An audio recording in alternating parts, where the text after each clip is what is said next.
एक दिन दरबार लगा हुआ था। शहंशाह अकबर अपने सिंहासन पर विराजमान थे और सभी दरबारी अपनी अपनी जगहों पर बैठे थे। मंत्रीगण राजकाज के मसलों पर चर्चा कर रहे थे और फरियादी अपनी अर्जियां लेकर बादशाह के न्याय का इंतजार कर रहे थे। सब कुछ सामान्य था, लेकिन बादशाह जलालुद्दीन मोहम्मद अकबर के चेहरे पर एक अजीब सी बेचैनी थी। आज उनका मन इन रोजमर्रा के कामों में नहीं लग रहा था। उनकी आंखें बार बार दरबार के मुख्य द्वार की ओर जा रही थी, जैसे वो किसी का इंतजार कर रहे हों। दरअसल बादशाह अकबर को अपनी बुद्धिमत्ता और विशाल साम्राज्य पर गर्व था, लेकिन उन्हें सबसे ज्यादा खुशी तब मिलती थी जब कोई उनकी बुद्धि को चुनौती देता था, और इस काम में बीरबल से बेहतर कोई नहीं था। बीरबल, जो न सिर्फ उनके नवरत्नों में से एक थे, बल्कि उनके सबसे करीबी दोस्त भी थे।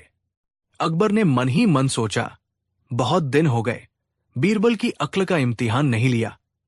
उसकी हाजिर जवाबी के चर्चे तो पूरी दुनिया में हैं, लेकिन आज उसे एक ऐसी पहेली में उलझाया जाए जिससे निकलना उसके लिए भी आसमान के तारे तोड़ने जैसा हो। तभी दरबार के पर्दों को हटाते हुए बीरबल ने प्रवेश किया। उन्होंने झुककर बादशाह को सलाम किया। बीरबल ने अकबर के चेहरे पर शरारत भरी मुस्कान देखते हुए कहा, जहां पनाह की जय हो। आज आपके चेहरे की रौनक बता रही है कि आपके मन में कोई नई योजना पक रही है। अकबर खिलखिलाकर हंस पड़े। आओ बीरबल, आओ, हम तुम्हारा ही इंतजार कर रहे थे।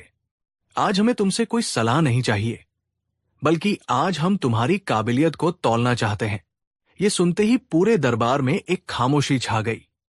जो दरबारी, खासकर मुल्ला दो प्याजा और कुछ अन्य मंत्री बीरबल की बादशाह से नजदीकी से जलते थे, उनके कानों में जैसे शहद घुल गया। उन्हें लगा कि आज बीरबल की शामत आई है। आज बादशाह उसे जरूर किसी ऐसी मुश्किल में डालेंगे जहां से निकलना नामुमकिन होगा। अकबर ने अपनी शाही पोशाक की जेब से एक चांदी का चमचमाता हुआ सिक्का निकाला। उस दौर का 1 रुपया। उन्होंने सिक्के को अपनी उंगलियों पर नचाया और फिर उसे बीरबल की ओर उछाल दिया। ये लो बीरबल, अकबर ने एक गहरी आवाज में कहा। बीरबल ने हवा में ही सिक्के को पकड़ लिया और हैरानी से पूछा, हुजूर, ये 1 रुपया? ये तो एक नाचीज तोहफा है। क्या मुझसे कोई गुस्ताखी हुई है? अकबर अपने सिंहासन पर तनकर बैठ गए और बोले, ये तोहफा नहीं, ये तुम्हारी परीक्षा की पहली और आखिरी पूंजी है।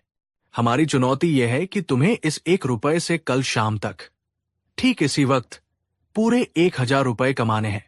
दरबार में कानाफूसी का शोर गूंज उठा। 1 रुपए से 1000, वो भी सिर्फ एक दिन में? ये तो सरासर पागलपन था।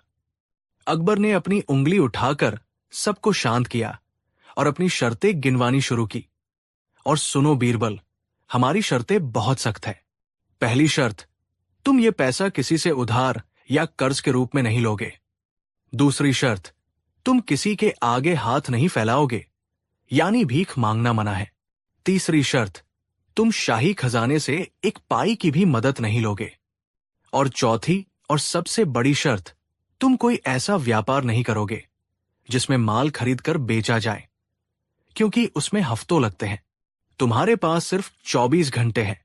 अगर तुम कल शाम तक 1000 रुपए लेकर हाजिर नहीं हुए तो तुम्हें अपनी महाचतुर और बुद्धिमान की उपाधि हमेशा के लिए त्यागनी होगी और ये दरबार छोड़कर जाना होगा। अब तो दरबारियों की खुशी का ठिकाना नहीं रहा। वे मन ही मन जश्न मनाने लगे। ये चुनौती नहीं, बल्कि बीरबल को अपमानित करके दरबार से निकालने का एक शाही तरीका था। सबकी नजरें बीरबल पर थी। उनके चेहरे पर पसीने की एक बूंद तक नहीं थी। उन्होंने बड़ी शांति से बादशाह की आंखों में देखा, हल्का सा मुस्कुराए और झुककर कहा, जहां पनाह, आपकी हर शर्त मुझे मंजूर है। आपने तो बहुत छोटी सी चुनौती दी है। एक बुद्धिमान व्यक्ति के लिए पैसा कमाना सबसे आसान काम होता है। कल शाम मैं आपकी खिदमत में 1000 रुपए लेकर हाजिर हो जाऊंगा। यह कहकर बीरबल ने वो 1 रुपया अपनी जेब में रखा और शांत कदमों से दरबार से बाहर निकल गए। उनके जाने के बाद दरबार में ठाके गूंजने लगे। लेकिन अकबर जानते थे कि बीरबल ने अगर हाँ कहा है तो उसके पीछे कोई न कोई गहरी योजना जरूर होगी। दरबार से बाहर निकलते ही बीरबल का आत्मविश्वास भरा चेहरा गंभीर हो गया। वो आगरा की भीड़ भरी गलियों में गुमसुम चलने लगे। उनके दिमाग में विचारों का एक बवंडर उठा हुआ था। 1 रुपया और 1000 रुपए, वो भी बिना किसी व्यापार के। ये कैसे संभव था? उन्होंने अपनी हथेली पर उस चांदी के सिक्के को रखा और उसे घूरने लगे।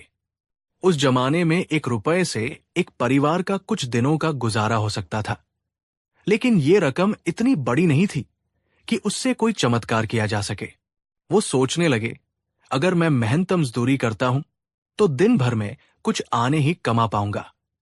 अगर मैं कोई कला दिखाता हूं, जैसे कविता सुनाना या कहानी सुनाना, तो भी लोग इनाम में कुछ सिक्के ही देंगे। 1000 तो बहुत दूर की बात है।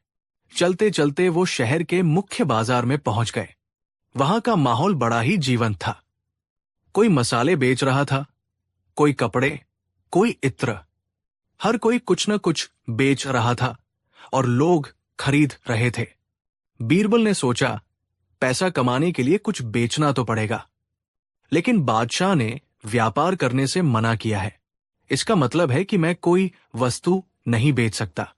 अचानक उनके दिमाग में एक बिजली सी कौंधी। मैं कोई वस्तु नहीं बेच सकता, लेकिन क्या मैं कोई विचार या अनुभव बेच सकता हूं? क्या मैं लोगों की भावनाओं के साथ खेल सकता हूं? बीरबल जानते थे कि इंसान की 2 कमजोरियां सबसे बड़ी होती हैं। पहली है जिज्ञासा, क्यूरियोसिटी, यानी छिपी हुई चीज को जानने की इच्छा, और दूसरी है झूठी शान, फॉल्स प्राइड, यानी समाज में खुद को दूसरों से बेहतर दिखाने की चाहत। उन्होंने फैसला किया कि वो इन्हीं 2 कमजोरियों को अपना हथियार बनाएंगे। वो लोगों को कुछ ऐसा बेचेंगे जो असल में है ही नहीं, लेकिन जिसे देखने के लिए लोग कुछ भी कीमत चुकाने को तैयार हो जाएंगे। अब सवाल था कि ऐसा क्या हो सकता है? बीरबल की नजरें बाजार में घूम रहे एक गधे पर पड़ी। वो गधा बड़ा ही मरियल और साधारण सा था। उसे देखकर बीरबल के चेहरे पर एक रहस्यमयी मुस्कान फैल गई। उन्हें अपनी योजना का मुख्य पात्र मिल चुका था। बीरबल ने उस 1 रुपए का इस्तेमाल बड़ी ही चतुराई से किया। उन्होंने 50 पैसे में शहर के सबसे व्यस्त चौराहे पर एक छोटा सा पुराना तंबू 1 दिन के लिए किराए पर ले लिया। 25 पैसे में उन्होंने एक बड़ा सा कपड़ा और कुछ रंग खरीदे, और बचे हुए 25 पैसे में उन्होंने उस मरियल से गधे के मालिक को मनाकर उसे 1 दिन के लिए किराए पर ले लिया। अब बीरबल के पास उनकी योजना का सारा सामान था। एक तंबू, एक गधा और एक बड़ा सा कपड़ा। उन्होंने चौराहे पर तंबू गाड़ दिया और उसे चारों तरफ से कसकर बंद कर दिया, ताकि कोई भी बाहर से अंदर झांक न सके।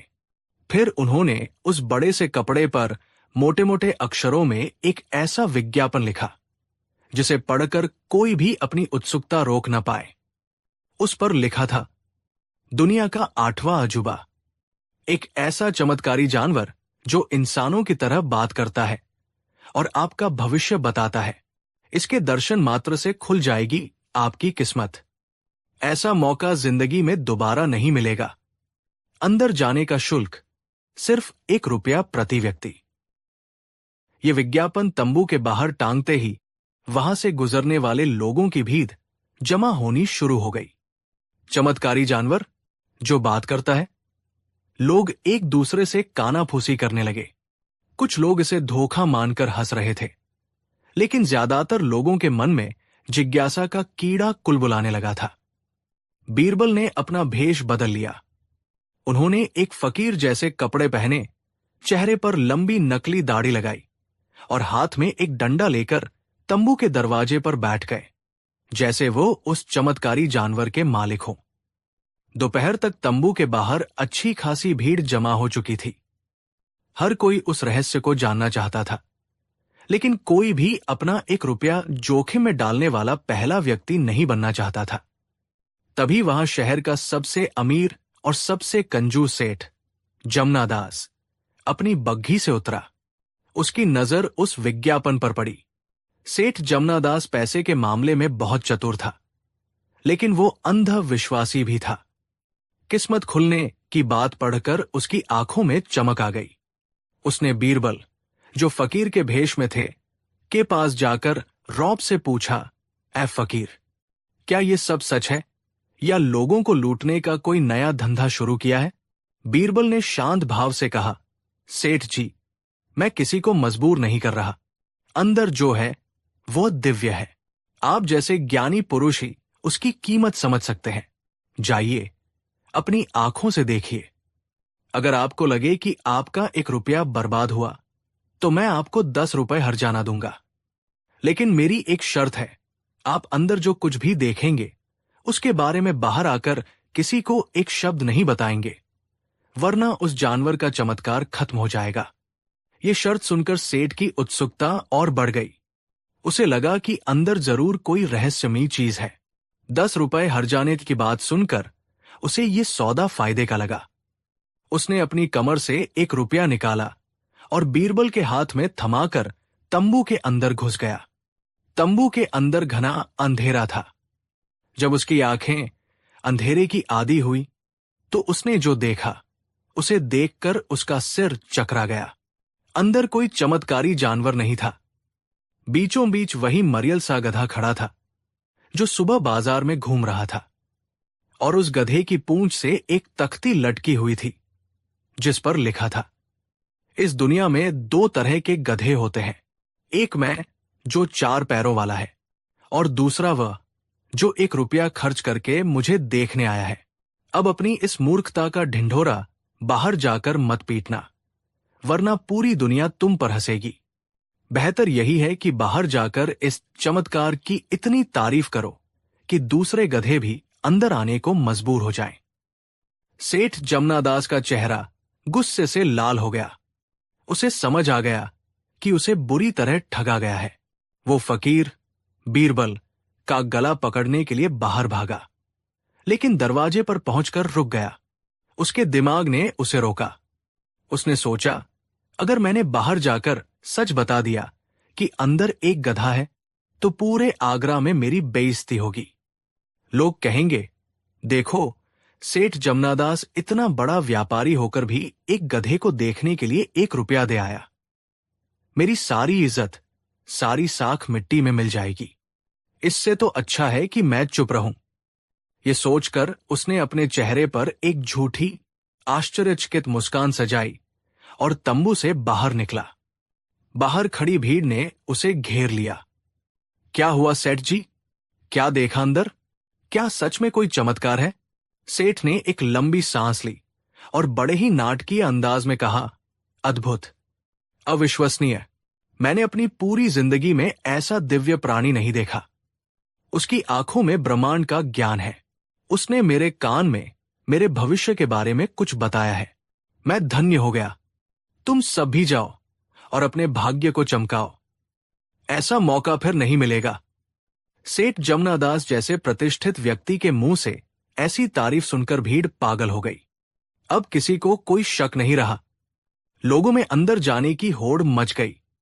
एक के बाद एक लोग 1-1 रुपया देते और तंबू के अंदर जाते। अंदर जाकर हर व्यक्ति को अपनी मूर्खता का एहसास होता। हर कोई खुद को कोसता, लेकिन बाहर आकर अपनी इज्जत बचाने के लिए वो सेठ जमनादास वाले झूठ को ही और बढ़ा चढ़ाकर दोहराता। एक विद्वान पंडित अंदर गए। बाहर आकर बोले, अरे, ये तो साक्षात ज्ञान का सागर है। इसने तो वेदों के ऐसे रहस्य बताए जो मैंने कभी नहीं सुने। एक सिपाही अंदर गया। बाहर आकर बोला, क्या ताकतवर जानवर है। उसकी एक दहाड़ से किले की दीवारें हिल जाएं। यहां तक कि बीरबल से जलने वाले कुछ दरबारी भी, जो ये देखने आए थे कि बीरबल क्या कर रहा है, इस झांसे में आ गए। वे भी अंदर गए, ठगे गए और बाहर आकर अपनी झूठी शान में तारीफों के पुल बांध दिए। ये एक ऐसी मनोवैज्ञानिक भेड़चाल थी जिसमें हर कोई इसलिए शामिल हो रहा था क्योंकि बाकी सब हो रहे थे। कोई भी खुद को अकेला मूर्ख साबित नहीं करना चाहता था। सूरज ढलने तक बीरबल के सामने सिक्कों का एक पहाड़ खड़ा हो गया था। जब भीड़ छंट गई तो बीरबल ने अपना तंबू उखाड़ा, गधे को उसके मालिक को शुक्रिया के साथ लौटाया और सिक्कों की गिनती करने बैठे। 1, 2, 100, 500, 1000। गिनती रुकी ही नहीं। उनकी कमाई उम्मीद से कहीं ज्यादा थी। उनके पास पूरे 2150 रुपए जमा हो चुके थे। बीरबल मुस्कुराए। उन्होंने इंसान की 2 कमजोरियों से खेलकर 1 रुपए को 2000 से भी ज्यादा बना दिया था। अगली शाम अकबर का दरबार फिर से लगा।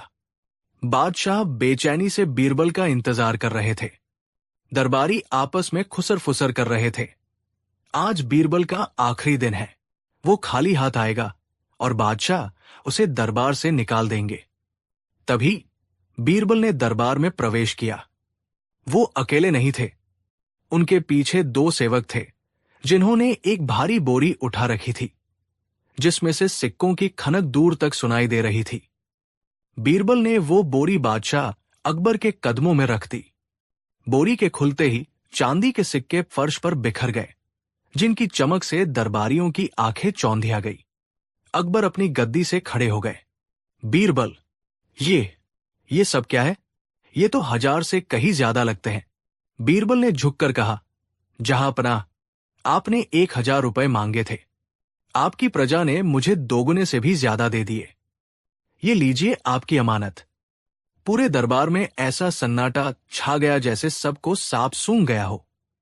मुल्ला 2 प्याजा का तो मुंह खुला का खुला रह गया। अकबर ने अपनी हैरानी पर काबू पाते हुए पूछा, लेकिन कैसे बीरबल? ये असंभव है। हमें साफ साफ बताओ, तुमने ये चमत्कार कैसे किया? क्या तुम्हें कोई गड़ा हुआ खजाना मिला?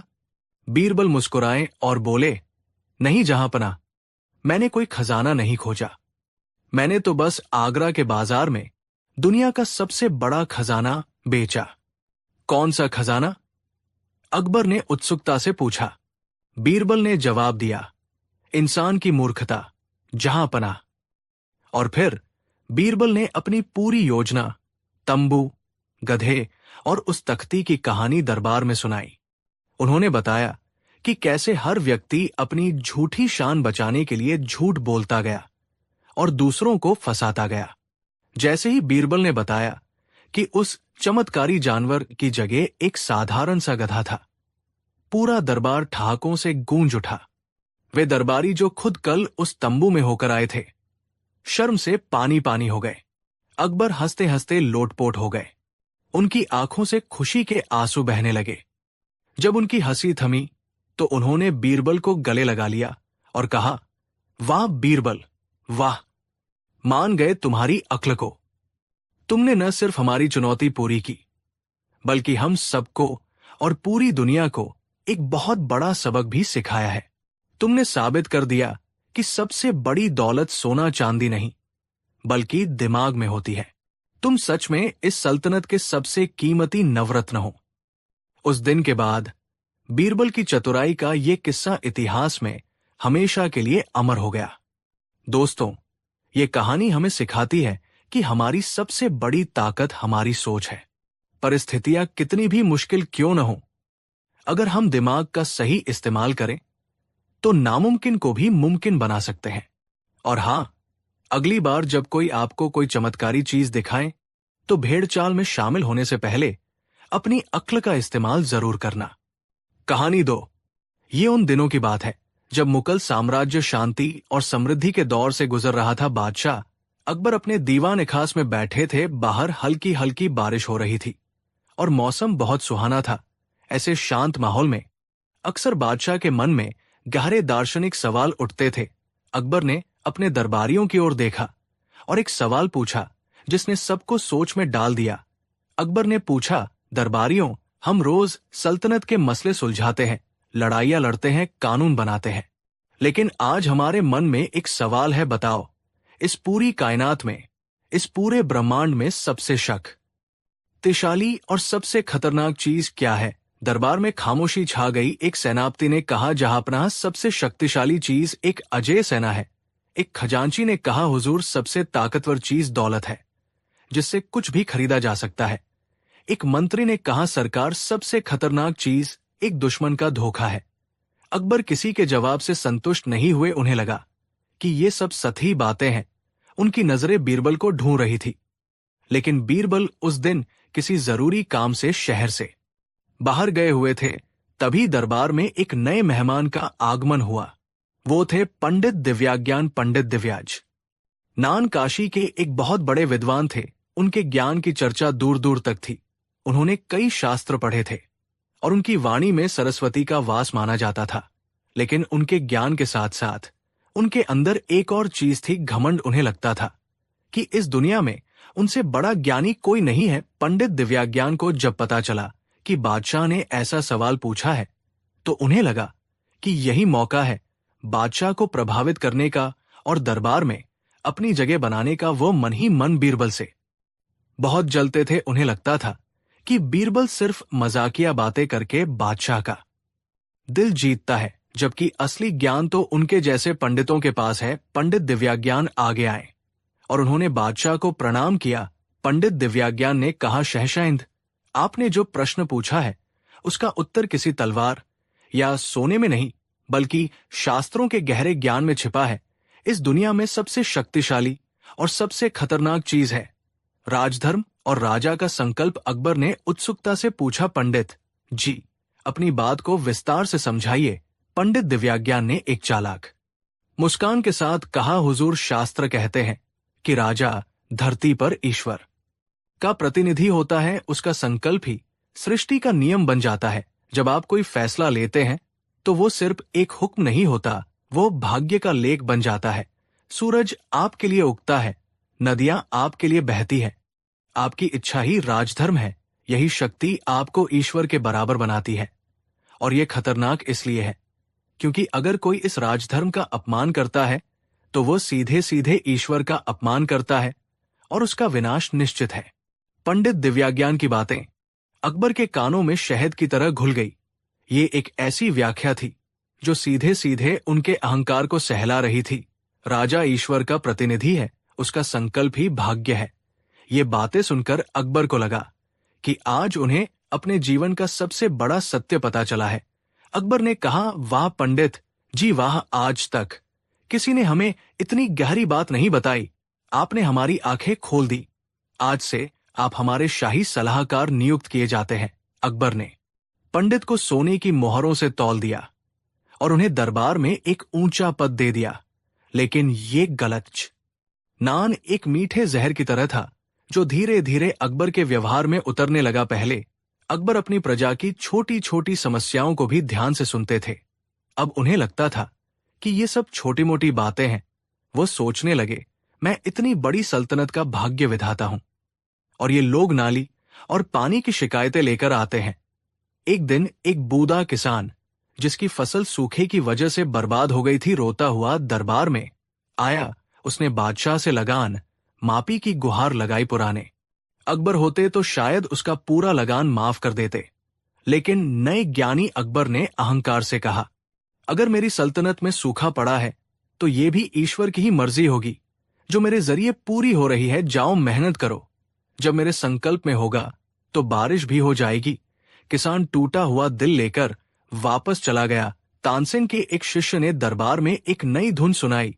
धुन में एक छोटा सा सुर गलत लग गया। पहले अकबर ऐसी गलतियों पर मुस्कुरा देते थे, लेकिन अब उन्होंने उस संगीतकार को दरबार से निकालने का हुक्म दे दिया कि हमारे कानों को अपवित्र करने कि तुम्हारी हिम्मत कैसे हुई। हमारा मनोरंजन करना भी राजधर्म का हिस्सा है और इसमें कोई चूक बर्दाश्त नहीं की जाएगी। दरबार का माहौल बदलने लगा। जहां पहले हंसी मजाक और खुलापन था, अब वहां एक खौफ और औपचारिकता ने जगह ले ली थी।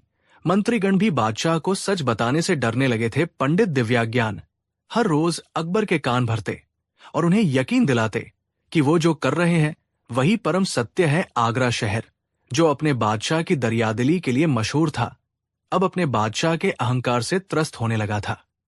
एक हफ्ते बाद बीरबल आगरा लौटे। शहर में घुसते ही उन्हें एक अजीब सी उदासी और डर का माहौल महसूस हुआ। लोग दबी जबान में बादशाह के बदले हुए व्यवहार की बातें कर रहे थे। बीरबल ने उस बूढ़े किसान से भी मुलाकात की जिसे दरबार से भगा दिया गया था, बीरबल समझ गए कि उनकी गैर मौजूदगी में कुछ बहुत गलत हुआ है।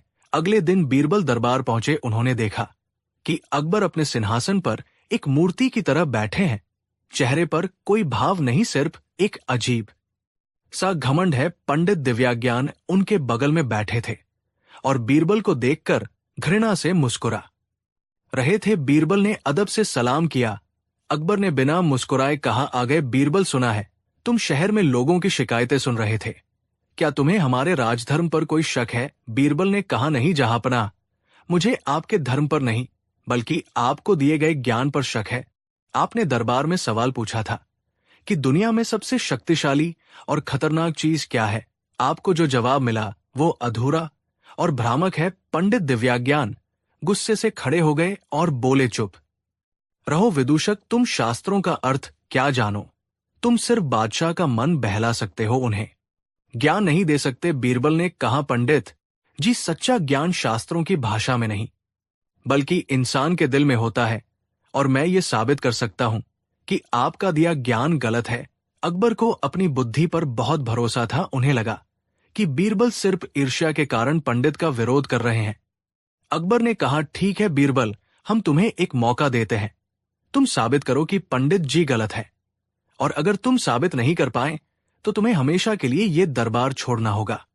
बीरबल ने चुनौती स्वीकार कर ली और कहा, जहांपनाह, दुनिया में सबसे शक्तिशाली और सबसे खतरनाक चीज राजा का संकल्प नहीं बल्कि एक गरीब की आह है, एक मजलूम के दिल से निकली हुई सच्ची पुकार, जिसमें इतनी ताकत होती है कि वो बड़े बड़े साम्राज्यों को हिला सकती है। पंडित दिव्याज्ञान हंसने लगे और बोले, हाँ हाँ, एक कमजोर की बद्दुआ, ये तो अंधविश्वास है। बीरबल ने कहा, ये अंधविश्वास नहीं, ये प्रकृति का नियम है, और इसे साबित करने के लिए हमें एक छोटी सी परीक्षा लेनी होगी। बीरबल ने सेवकों को हुक्म दिया कि भट्टी में से एक लोहे की छड़ को एकदम लाल होने तक गर्म करके लाया जाए। थोड़ी देर में सेवक एक दहकती हुई लाल छड़ लेकर आए। उसकी गर्मी से पूरा दरबार तपने लगा। बीरबल ने पंडित दिव्याज्ञान और खुद के बीच में वो छड़ रखवा दी। बीरबल ने पंडित से कहा, पंडित जी, आप कहते हैं कि आपका ज्ञान सच्चा है और मैं कहता हूं कि मेरा ज्ञान सच्चा है। अब फैसला ये सच की आंच करेगी। हम दोनों को इस गर्म छड़ को अपने नंगे हाथों से पकड़ना होगा। जो सच्चा होगा उसका हाथ नहीं जलेगा, क्योंकि सच्चाई उसकी रक्षा करेगी, और जो झूठा होगा उसका हाथ जलकर राख हो जाएगा। ये सुनते ही पंडित दिव्याज्ञान का चेहरा सफेद पड़ गया। उसने हकलाते हुए कहा, ये क्या पागलपन है? ज्ञान की परीक्षा ऐसे नहीं होती, ये तो आत्महत्या है। बीरबल ने कहा, क्यों पंडित जी, आपको तो डरना ही नहीं चाहिए। आपके साथ तो राजधर्म की शक्ति है, बादशाह का संकल्प है, आप तो ईश्वर के बराबर हैं। एक मामूली लोहे की छड़ आपका क्या बिगाड़ेगी? चलिए पहले आप शुरू कीजिए। बीरबल ने अपना हाथ आगे बढ़ाया जैसे वो छड़ को छूने के लिए तैयार हों। उनकी आंखों में कोई डर नहीं था। पंडित दिव्याज्ञान की टांगें कांपने लगी। वो जानता था कि उसका ज्ञान सिर्फ शब्दों का आडंबर है। वो जानता था कि अगर उसने उस छड़ को छुआ तो उसका हाथ हमेशा के लिए बेकार हो जाएगा। उसका सारा ज्ञान, सारा घमंड उस दहकती हुई सच्चाई के सामने पिघल गया। पंडित पीछे हट गया और जमीन पर गिर पड़ा और बोला, नहीं, मैं ये नहीं कर सकता, मुझे माफ कर दो जहांपनाह, मैं झूठा हूं। पूरा दरबार स्तब्ध रह गया। अकबर अपनी आंखों पर विश्वास नहीं कर पा रहे थे। पंडित दिव्याज्ञान रोते हुए बोला, हुजूर, मैंने ये सब बीरबल को नीचा दिखाने के लिए किया।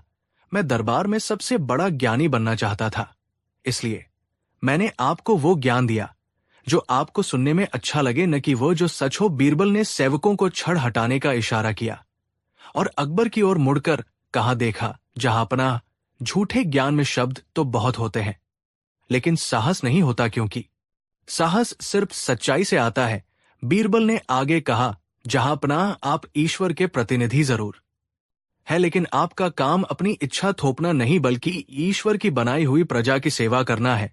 एक राजा तब तक ही शक्तिशाली है जब तक उसकी प्रजा की दुआएं उसके साथ है।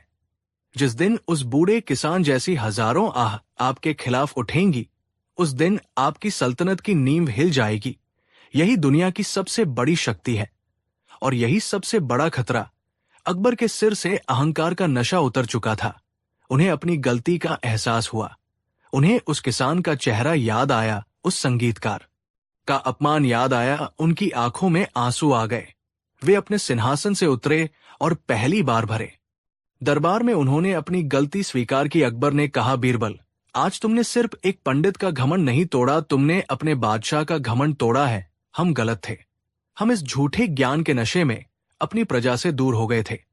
अकबर ने तुरंत उस किसान को बुलवाया, उससे माफी मांगी और उसका लगान हमेशा के लिए माफ कर दिया। उस संगीतकार को भी वापस दरबार में इज्जत दी गई। पंडित दिव्याज्ञान को देश निकाला दे दिया गया, ये कहकर कि जिस ज्ञान से इंसानियत न सीखी जाए वो ज्ञान जहर के समान है। तो दोस्तों, इस तरह बीरबल ने एक बार फिर साबित कर दिया कि सच्ची बुद्धि आडंबर में नहीं बल्कि सादगी और सच्चाई में होती है। इस कहानी से हमें जीवन के 4 बहुत बड़े सबक मिलते हैं। पहला, ये कि चापलूसी से सावधान रहें। हमेशा उन लोगों से बचें जो सिर्फ वही कहते हैं जो आपको सुनना अच्छा लगता है। सच्चा दोस्त और सलाहकार वह है जो आपको कड़वा सच बताने की हिम्मत रखता है। कहानी 3। कहानी की शुरुआत होती है आगरा शहर के एक छोटे से मोहल्ले से, जहां दीनानाथ नाम का एक बुजुर्ग व्यक्ति रहता था। दीनानाथ बहुत ही गरीब था और एक छोटी सी दुकान पर मुनीम का काम करता था। उसकी पूरी जिंदगी ईमानदारी और मेहनत की मिसाल थी। दीनानाथ का एक ही सपना था कि वो अपनी बेटी की शादी धूमधाम से करे और अपने बुढ़ापे के लिए कुछ पैसे जमा कर ले, ताकि उसे किसी के आगे हाथ न फैलाना पड़े। पिछले 20 सालों से दीनानाथ अपनी तनख्वाह में से एक एक पैसा काटता, अपनी जरूरतों को मारता और पैसे बचाता। उसने कभी अच्छा खाना नहीं खाया, कभी नए कपड़े नहीं पहने, सिर्फ इसलिए कि वो अपनी बेटी के भविष्य को सुरक्षित कर सके। बूंद बूंद से घड़ा भरता है, और ठीक वैसे ही दीनानाथ ने धीरे धीरे करके 50 सोने की मोहरें जमा कर ली थी। यह रकम आज के जमाने में भले ही कम लगे, लेकिन उस गरीब मुनीम के लिए ये उसकी पूरी दुनिया थी, उसके खून पसीने की कमाई थी। दीनानाथ के पास कोई तिजोरी नहीं थी और न ही उसे किसी और पर भरोसा था।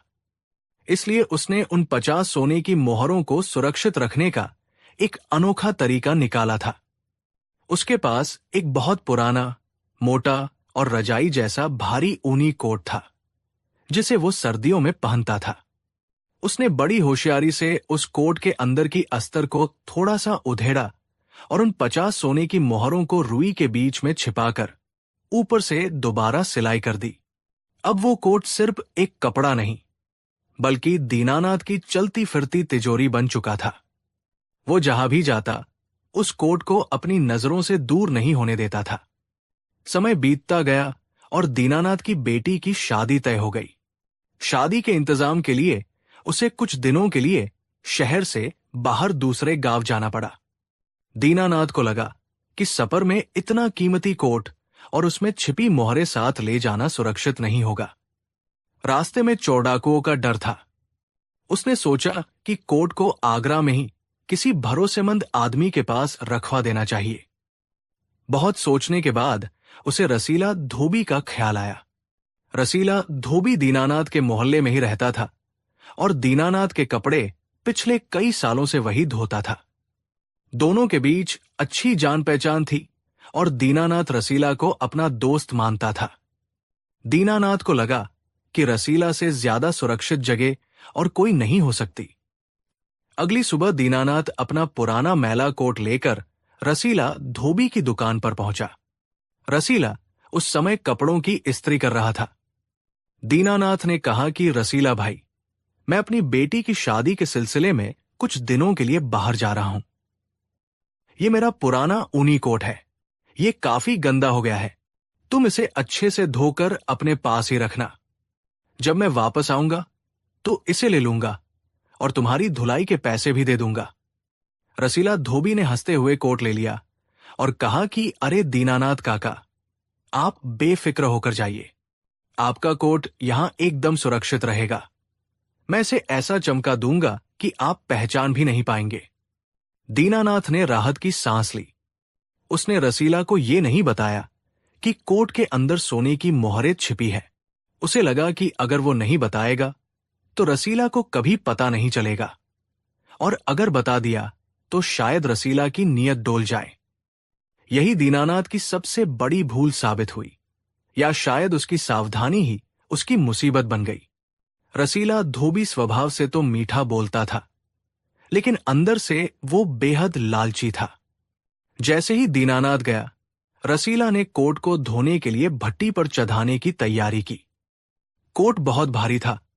रसीला को लगा कि शायद ये पुराना ऊनी कोट पानी सोखने के बाद और भारी हो जाएगा, लेकिन जब उसने कोट को अच्छी तरह टटोला तो उसे अस्तर के अंदर कुछ कठोर और गोल चीजें महसूस हुई। रसीला की उत्सुकता बढ़ गई। उसने इधर उधर देखा, दुकान में कोई नहीं था। उसने कैंची उठाई और कोट के अस्तर का एक छोटा सा हिस्सा उधेड़ दिया। जैसे ही उसने अंदर हाथ डाला, उसके हाथ में एक सोने की मोहर आ गई। रसीला की आंखें फटी की फटी रह गई। उसने और टटोला तो एक के बाद एक 50 सोने की मोहरें बाहर निकल आई। सोने की चमक ने रसीला की आंखों पर लालच का पर्दा डाल दिया। 50 सोने की मोहरें, इतनी दौलत तो रसीला ने सपने में भी नहीं देखी थी। उसने सोचा कि मैं जिंदगी भर कपड़े धोता रहूंगा तो भी इतना पैसा नहीं कमा पाऊंगा। शैतान उसके दिमाग पर हावी हो गया। उसने सोचा कि दीनानाथ तो एक गरीब मुनीम है, वो किसी को क्या साबित कर पाएगा, और उसने मुझे बताया भी नहीं था कि इसमें सोना है। अगर वो पूछेगा तो मैं साफ मुकर जाऊंगा। रसीला ने तुरंत उन मोहरों को अपनी संदूक में छिपा दिया। फिर उसने बड़ी चालाकी से कोट के उस हिस्से को दोबारा सिल दिया जहां से उसने मोहरें निकाली थी। लेकिन जल्दबाजी में उसने एक गलती कर दी। जिस धागे से उसने सिलाई की वो कोट के पुराने धागे से थोड़ा अलग रंग का था और नया था, जबकि बाकी सिलाई पुरानी और मटमैली थी। रसीला ने कोट को धोया, सुखाया और तय करके रख दिया जैसे कुछ हुआ ही न हो। करीब 15 दिन बाद दीनानाथ वापस लौटा। वो सीधा रसीला की दुकान पर गया। उसने रसीला से पूछा कि भाई रसीला, क्या मेरा कोट तैयार है? रसीला ने बड़े ही आदर के साथ कोट लाकर दीनानाथ के हाथों में रख दिया। दीनानाथ ने कोट हाथ में लिया, लेकिन लेते ही उसका दिल बैठ गया। कोट का वजन बहुत हल्का लग रहा था। उसके माथे पर पसीना आ गया। उसके हाथ कांपने लगे। उसने घबराहट में कोट को टटोला। उसे वो कड़ापन महसूस नहीं हुआ जो मोहरों की वजह से होता था। दीनानाथ समझ गया कि उसका खजाना लुट चुका है। उसकी आंखों के सामने अंधेरा छा गया। उसने रोते हुए रसीला से पूछा कि रसीला, इसमें मेरी जीवन भर की कमाई थी, 50 सोने की मोहरें, वे कहाँ है? रसीला धोबी ने एकदम अनजान बनते हुए नाटक शुरू कर दिया। उसने कहा कि क्या बकवास कर रहे हो काका? तुमने मुझे सिर्फ एक गंदा और पुराना कोट दिया था धोने के लिए। मैंने उसे धोकर तुम्हें वापस दे दिया। अब तुम बुढ़ापे में सठिया गए हो क्या? कौन सी मोहरें? कैसी मोहरें? दीनानाथ उसके पैरों में गिर गया और गिड़गिड़ाने लगा कि भाई मत कर ऐसा, मेरी बेटी की शादी है, मैं बर्बाद हो जाऊंगा। लेकिन रसीला का दिल पत्थर हो चुका था। उसने दीनानाथ को धक्का दिया और चिल्लाने लगा कि अरे लोगों, देखो, ये बुढ़ा मुझ पर चोरी का इल्जाम लगा रहा है। मैंने इसके फटे पुराने चीथड़े को धोकर एहसान किया और ये मुझे चोर बोल रहा है। बाजार में भीड़ जमा हो गई। लोग दीनानाथ को ही पागल समझने लगे, क्योंकि रसीला शहर का माना हुआ धोबी था और दीनानाथ की हालत देखकर किसी को यकीन नहीं हो रहा था कि उसके पास 50 मोहरें हो सकती है। रोता बिलखता दीनानाथ जब हर तरफ से निराश हो गया तो उसने बादशाह अकबर के दरबार का दरवाजा खटखटाया। अगले दिन दीनानाथ दरबार में पेश हुआ और उसने अपनी आप बीती बादशाह को सुनाई। उसने बताया कि कैसे उसने पेट काट काट कर पैसे जोड़े थे और कैसे रसीला ने उसे धोखा दिया। अकबर ने रसीला धोबी को दरबार में बुलाया। रसीला आया। उसने साफ सुथरे कपड़े पहने थे और चेहरे पर गजब का आत्मविश्वास था। उसने बादशाह को सलाम किया और कहा कि जहां पनाह, ये बूढ़ा आदमी झूठ बोल रहा है। इसने मुझे कोट जरूर दिया था, लेकिन उसमें कोई मोहरें नहीं थी। अगर इसके पास इतना सोना था तो इसने मुझे बताया क्यों नहीं, या किसी के सामने गवाही क्यों नहीं करवाई? मैं तो एक ईमानदार धोबी हूं। पूरा शहर मेरी ईमानदारी की कसम खाता है। अकबर ने दीनानाथ की तरफ देखा। दीनानाथ के पास अपनी बात साबित करने का कोई सबूत नहीं था। न कोई गवाह, न कोई रसीद। मामला पेचीदा था। एक तरफ एक गरीब का दर्द था, दूसरी तरफ सबूतों की कमी। अकबर ने अपनी नजरों को बीरबल की ओर घुमाया। बीरबल, जो अब तक चुपचाप सब सुन रहे थे, आगे आए। उन्होंने दीनानाथ से वो कोट मांगा। बीरबल ने कोट को ध्यान से देखा। कोट बहुत पुराना था, जगह जगह से घिसा हुआ था। बीरबल ने कोट को अंदर और बाहर से पलटा। अचानक उनकी नजर अस्तर पर की गई एक सिलाई पर पड़ी। बीरबल की आंखों में एक चमक आ गई। उन्होंने रसीला की तरफ देखा, जो अभी भी निर्भीक खड़ा था। बीरबल ने रसीला से पूछा कि रसीला, तुम कपड़े धोने के अलावा और क्या करते हो? रसीला ने कहा कि हुजूर, मैं सिर्फ कपड़े धोता हूं, और अगर कोई कपड़ा थोड़ा बहुत फटा हो तो उसे रफू भी कर देता हूं, ताकि ग्राहक खुश रहे। बीरबल ने मुस्कुराते हुए पूछा कि क्या तुमने इस कोट की मरम्मत की थी? रसीला एक पल के लिए ठिठका। उसे याद आया कि उसने मोहरें निकालने के बाद सिलाई की थी। अगर वो मना करता है और सिलाई पकड़ी जाती है तो वो झूठा साबित होगा। इसलिए उसने चतुराई दिखाते हुए कहा कि जी हुजूर, जब मैंने कोट को धोने के लिए खोला तो देखा कि अंदर का अस्तर एक जगह से फटा हुआ था। मैंने सोचा कि ये गरीब आदमी है, भला कहा दर्जी के पास जाएगा, इसलिए मैंने अपनी तरफ से उसे सिल दिया था। ये तो मेरी नेकी थी। बीरबल ने कहा कि बहुत खूब रसीला, तुम तो बड़े नेक इंसान हो। लेकिन एक बात बताओ, जब तुम अस्तर सिल रहे थे तब तुम्हें अंदर कुछ महसूस नहीं हुआ? रसीला ने तुरंत कहा कि नहीं हुजूर, अंदर सिर्फ पुरानी रुई भरी थी और कुछ नहीं। बीरबल समझ गए कि चोर कहां फंसा है। बीरबल ने बादशाह से कहा कि जहांपनाह, मुझे इस मामले की तह तक जाने के लिए 1 दिन का समय चाहिए। कोर्ट को दरबार में ही रख लिया जाए। रसीला को और दीनानाथ को कल दोबारा बुलाया जाए।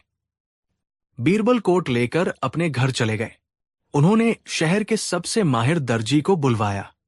बीरबल ने दर्जी को वो कोट दिखाया और उस विशेष सिलाई की ओर इशारा करते हुए पूछा कि उस्ताद, क्या आप बता सकते हैं कि ये सिलाई कितनी पुरानी है?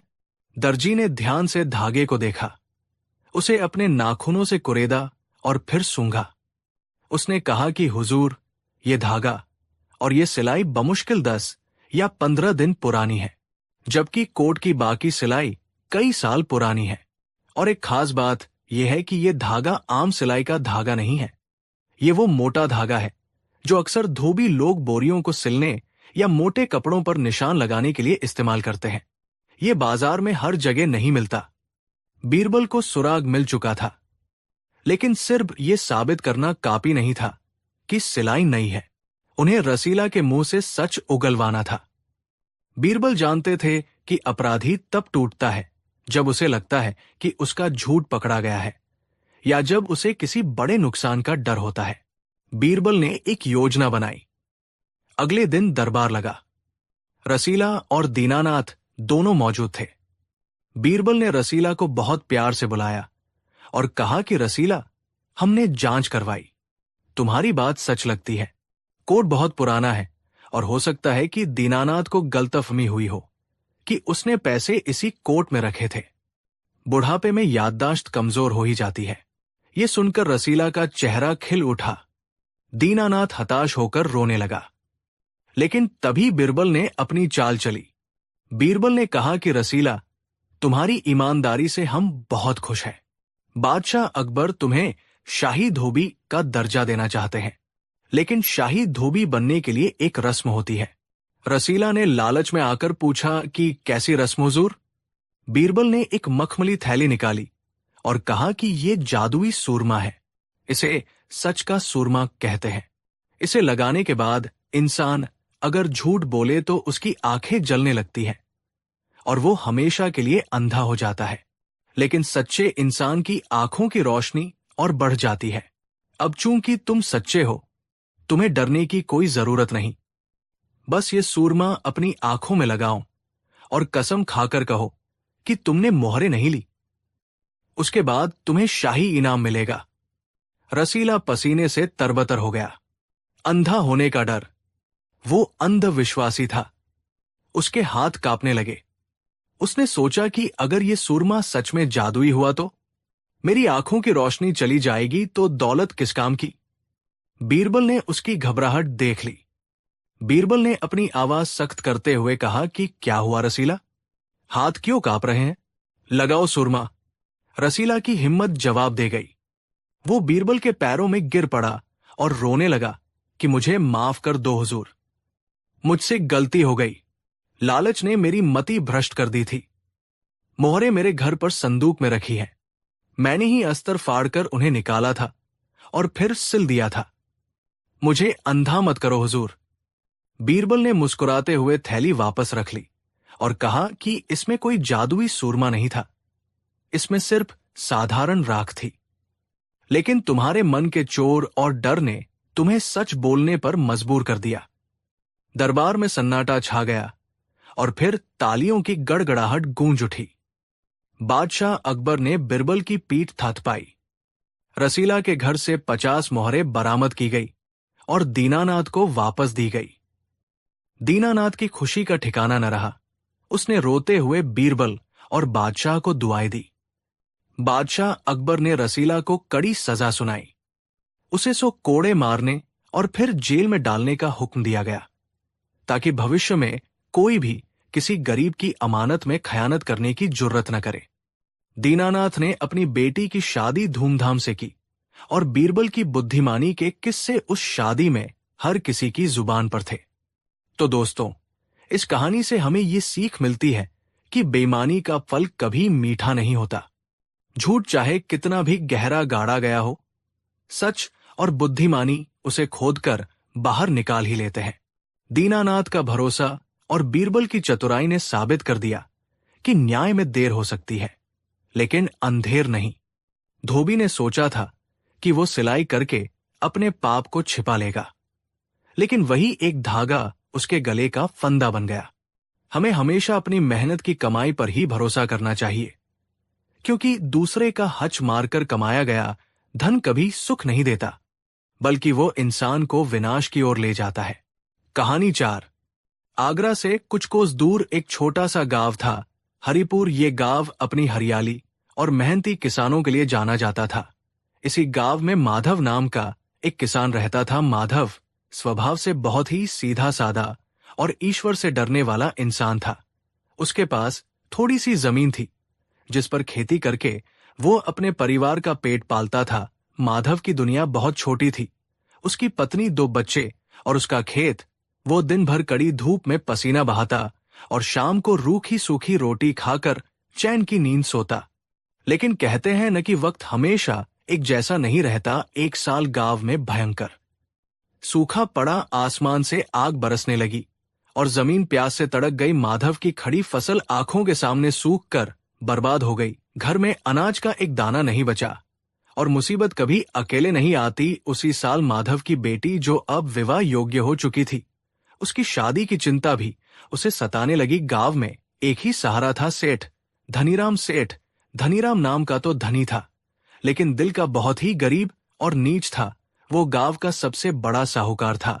उसकी तोंद जितनी बाहर निकली थी, उसकी नीयत उतनी ही अंदर से काली थी। वो मीठा बोलकर किसानों को कर्ज देता, लेकिन उसके बही खाते में ऐसा जादू था कि किसान का कर्ज कभी खत्म ही नहीं होता था। ब्याज पर ब्याज लगाकर वो लोगों की जमीनें हड़प लेता था। माधव मजबूर होकर कांपते कदमों से सेठ धनीराम की हवेली पर पहुंचा। सेठ अपनी गद्दी पर बैठा हुक्का गुड़गुड़ा रहा था। माधव ने अपनी पगड़ी उतारकर सेठ के पैरों में रख दी और कहा कि सेठ जी, मुझ पर दया करे, फसल बर्बाद हो गई है और बेटी की शादी सिर पर है। मुझे कुछ पैसों की सख्त जरूरत है। अगली फसल आते ही मैं एक एक पाई चुका दूंगा। सेठ धनीराम ने अपनी धूर्त आंखों से माधव को देखा। वो जानता था कि माधव की जमीन बहुत उपजाऊ है। उसकी नजर बहुत पहले से उस जमीन पर थी। सेठ धनीराम ने मीठी आवाज में कहा, अरे माधव भाई, तुम तो अपने ही आदमी हो। पगड़ी पैरों में क्यों रखते हो, बताओ कितने पैसे चाहिए। माधव ने 500 सोने की मोहरों की मांग की। सेठ ने तुरंत मुनीम से पैसे दिलवा दिए, लेकिन शर्त यह रखी कि अगर 1 साल के अंदर पैसा नहीं लौटाया तो जमीन सेठ की हो जाएगी। माधव के पास कोई चारा नहीं था। उसने अंगूठा लगा दिया। माधव ने पैसे लिए और अपनी बेटी की शादी धूमधाम से की। उसके बाद उसने दिन रात एक कर दिया। वो सुबह सूरज निकलने से पहले खेत पर जाता और चांद निकलने के बाद घर लौटता। उसने अपनी भूख मारी, अपनी जरूरतें मारी, ताकि वो सेठ का कर्ज चुका सके। ईश्वर ने भी उसकी मेहनत देखी और अगली फसल बहुत शानदार हुई। माधव ने फसल बेची और मूलधन के साथ ब्याज जोड़कर पूरी रकम जमा कर ली। उसका मन बहुत हल्का महसूस कर रहा था। वो तुरंत पोटली लेकर सेठ धनीराम के पास जाने के लिए निकला। लेकिन उस दिन सेठ अपनी हवेली पर नहीं था। माधव को पता चला कि सेठ गांव के बाहर वाले रास्ते से शहर की ओर जा रहा है। माधव दौड़ता हुआ गया और गांव के बाहर एक पुराने बरगद के पेड़ के नीचे उसे सेठ धनीराम मिल गया। सेठ अपनी बग्घी में बैठा आराम कर रहा था। माधव ने कहा, सेठ जी राम राम, मैं आपके पास ही आ रहा था। ये लीजिए आपका पूरा कर्ज, ब्याज समेत। अब मैं कर्ज मुक्त हुआ। सेठ धनीराम ने इधर उधर देखा। दोपहर का समय था। रास्ता सुनसान था। दूर दूर तक कोई इंसान नहीं था, सिर्फ वो पुराना बरगद का पेड़ खड़ा था। सेठ के मन में लालच का सांप फन फैलाकर बैठ गया। उसने सोचा, यहां कोई गवाह नहीं है। अगर मैं पैसे ले लूं और बाद में मुकर जाऊं तो ये अनपढ़ किसान मेरा क्या बिगाड़ लेगा। सेठ ने पैसे की थैली ले ली और गिना, फिर कहा, ठीक है माधव, तुमने समय पर पैसे लौटा दिए, मैं बहुत खुश हूं। माधव ने कहा, सेठ जी मुझे रसीद दीजिए ताकि मेरे पास सबूत रहे। सेठ ने हंसते हुए कहा, अरे माधव, हम पर भरोसा नहीं है क्या? अभी मैं सफर में हूं, मेरे पास बही खाता और कलम नहीं है। तुम घर जाओ, मैं शहर से लौटकर तुम्हारे नाम के आगे चुकता लिख दूंगा। तुम तो जानते हो धनीराम की जुबान पत्थर की लकीर है। भोला भाला माधव सेठ की बातों में आ गया। उसने सोचा कि इतना बड़ा आदमी झूठ क्यों बोलेगा। उसने सेठ के पैर छुए और खुशी खुशी घर लौट आया। उसे लगा कि उसके सिर से पहाड़ उतर गया है। 3 महीने बीत गए। माधव अपनी जिंदगी में मगन था। अचानक एक दिन सेठ धनीराम का मुनीम 2 लठैतों के साथ माधव के घर पहुंचा। मुनीम ने चिल्लाकर कहा, ओ माधव, बाहर निकल, सेठ जी ने बुलाया है। तेरा कर्ज चुकाने की तारीख निकल गई है। अब तेरी जमीन कुर्क होगी।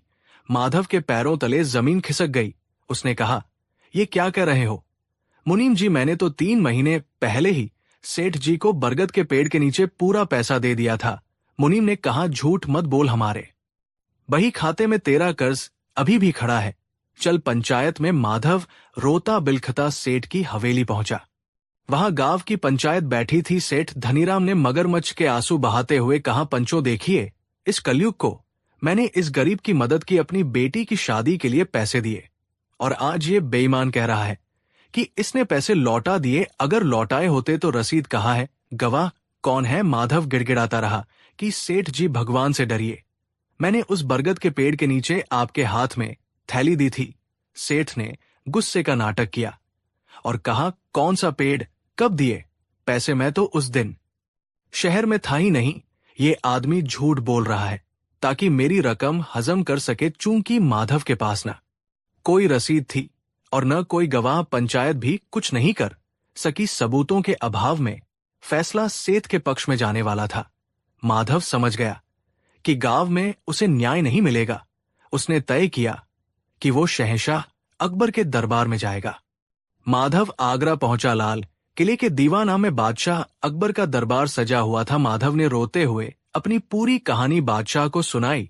अकबर ने गंभीर होकर कहा कि सेठ धनीराम को हाजिर किया जाए। अगले दिन सेठ धनीराम दरबार में आया। उसने महंगे कपड़े पहने थे और चेहरे पर वही कुटिल मुस्कान थी। अकबर ने पूछा, सेठ, ये किसान कहता है कि इसने तुम्हारा कर्ज चुका दिया है, क्या ये सच है? सेठ ने कहा, जहांपनाह, ये सरासर झूठ है। मैं एक इज्जतदार व्यापारी हूं। अगर इसने पैसे दिए होते तो मैं रसीद जरूर देता। इसके पास कोई सबूत नहीं है, ये सिर्फ मेरी रकम मारने के लिए कहानी बना रहा है। अकबर ने माधव की तरफ देखा। माधव की आंखों में सच्चाई थी, लेकिन कानून सबूत मांगता है। अकबर दुविधा में पड़ गए। एक तरफ एक गरीब के आंसू थे, दूसरी तरफ एक व्यापारी का तर्क। अकबर ने अपनी नजरों को अपने सबसे चतुर मंत्री की ओर घुमाया और कहा, बीरबल, अब तुम ही इस मामले का सच सामने लाओ। दूध का दूध और पानी का पानी करो। बीरबल अपनी जगह से उठे। उन्होंने पहले माधव को देखा जो डर से कांप रहा था, फिर उन्होंने सेठ को देखा जो आत्मविश्वास से भरा था। बीरबल समझ गए कि सेठ झूठ बोल रहा है, क्योंकि एक सच्चा इंसान इतना निडर नहीं होता जब उस पर इल्जाम लगे, लेकिन एक झूठा इंसान अपनी तैयारी करके आता है। बीरबल ने माधव से पूछा, माधव, तुमने पैसे कहाँ दिए थे? माधव ने कहा, हुजूर, गांव के बाहर उस पुराने बरगद के पेड़ के नीचे। बीरबल ने पूछा, क्या उस समय वहां कोई और मौजूद था? माधव ने कहा, नहीं हुजूर, कोई इंसान नहीं था, सिर्फ वो पेड़ था, मैं था और सेठ जी थे। बीरबल कुछ देर शांत रहे। पूरा दरबार सन्नाटे में था। फिर बीरबल के चेहरे पर एक चमक आई। उन्होंने कहा, ठीक है, अगर कोई इंसान गवाह नहीं है तो क्या हुआ? वो बरगद का पेड़ तो गवाह है। जाओ माधव, उस पेड़ को बुलाकर लाओ। कहो कि बादशाह के दरबार में उसकी गवाही की जरूरत है। ये सुनकर दरबार में हंसी के फव्वारे छूट पड़े। दरबारी एक दूसरे को देखने लगे कि पेड़ गवाही देने आएगा। बीरबल सठिया गए हैं क्या? सेठ धनीराम भी मन ही मन हंसने लगा कि वाह, बीरबल तो मूर्ख निकला, अब तो मैं आसानी से जीत जाऊंगा। माधव भी हैरान था। उसने कहा, लेकिन हुजूर, पेड़ कैसे चल सकता है? वो मेरी बात कैसे सुनेगा? बीरबल ने सख्ती से कहा, ये मेरा हुक्म है, जाओ और पेड़ से कहो कि बीरबल ने बुलाया है। अगर वो ना आए तो उसकी एक डाल तोड़कर ले आना। जाओ। माधव बेमन से सिर झुकाकर दरबार से निकल गया। उसे लगा कि अब सब खत्म हो गया। माधव के जाने के बाद बीरबल ने कार्यवाही रोकी नहीं। वह अपनी जगह पर बैठे रहे और दूसरे काम निपटाने लगे। सेठ धनीराम वही खड़ा था। समय बीतता गया। 1 घंटा, 2 घंटे। सेठ धनीराम खड़ा खड़ा थक गया था। उसे भूख और प्यास लगने लगी थी। बीरबल कनखियों से सेठ को देख रहे थे। बीरबल जानते थे कि अपराधी को पकड़ने का सबसे अच्छा तरीका है उसे बातों में उलझाना और उसका ध्यान भटकाना। अचानक बीरबल ने सेठ की तरफ देखा और बहुत ही सामान्य लहजे में पूछा, सेठ जी, माधव को गए हुए काफी देर हो गई। क्या आपको लगता है कि वो अब तक उस पेड़ के पास पहुंच गया होगा? सेठ धनीराम, जो खड़ा खड़ा बोर हो रहा था और जिसका ध्यान पूरी तरह से अपनी जीत पर था, बिना सोचे समझे बोल पड़ा, अरे नहीं हुजूर, वो पेड़ तो यहां से बहुत दूर है। वो गांव के बाहर वाले तिराहे पर है। वहां पहुंचने में तो अभी उसे कम से कम आधा घंटा और लगेगा। वो इतनी जल्दी वापस नहीं आ सकता। जैसे ही सेठ के मुंह से ये शब्द निकले, बीरबल की आंखों में बिजली सी कौंधी। बीरबल मुस्कुराए, एक ऐसी मुस्कान जिसने सेठ के दिल की धड़कन रोक दी। बीरबल ने जोरदार आवाज में कहा, रुको मुनीम, ये बात नोट कर लो। सेठ घबरा गया और बोला, क्या क्या हुआ हुजूर? बीरबल ने कहा, सेठ, तुमने अभी कहा कि तुमने पैसे नहीं लिए। तुमने कहा कि तुम उस दिन वहां थे ही नहीं। फिर तुम्हें कैसे पता कि माधव किस पेड़ की बात कर रहा है? और तुम्हें यह कैसे पता कि वो पेड़ कहाँ है और वहां जाने में कितना समय लगता है? सेठ का पसीना छूटने लगा, उसका गला सूख गया। उसने हकलाते हुए कहा, वो तो हुजूर, मैं उस इलाके का साहूकार हूं, मुझे हर पेड़ का पता है। बीरबल ने कहा, झूठ मत बोलो सेठ। माधव ने सिर्फ बरगद का पेड़ कहा था। उसने ये नहीं बताया था कि वो पेड़ गांव के किस दिशा में है या कितनी दूर है, लेकिन तुमने बिना बताए ही बता दिया कि वो पेड़ तिराहे पर है और दूर है। इसका मतलब साफ है, तुम्हारे दिमाग में वो जगह और वो घटना एकदम ताजा है। तुम वहां मौजूद थे। पूरे दरबार में सन्नाटा छा गया। बादशाह अकबर भी बीरबल की इस चतुराई पर हैरान रह गए। सेठ धनीराम अब कांपने लगा था। उसके पास कोई जवाब नहीं था। उसका अपना ही बोला हुआ झूठ उसके गले का फंदा बन गया था।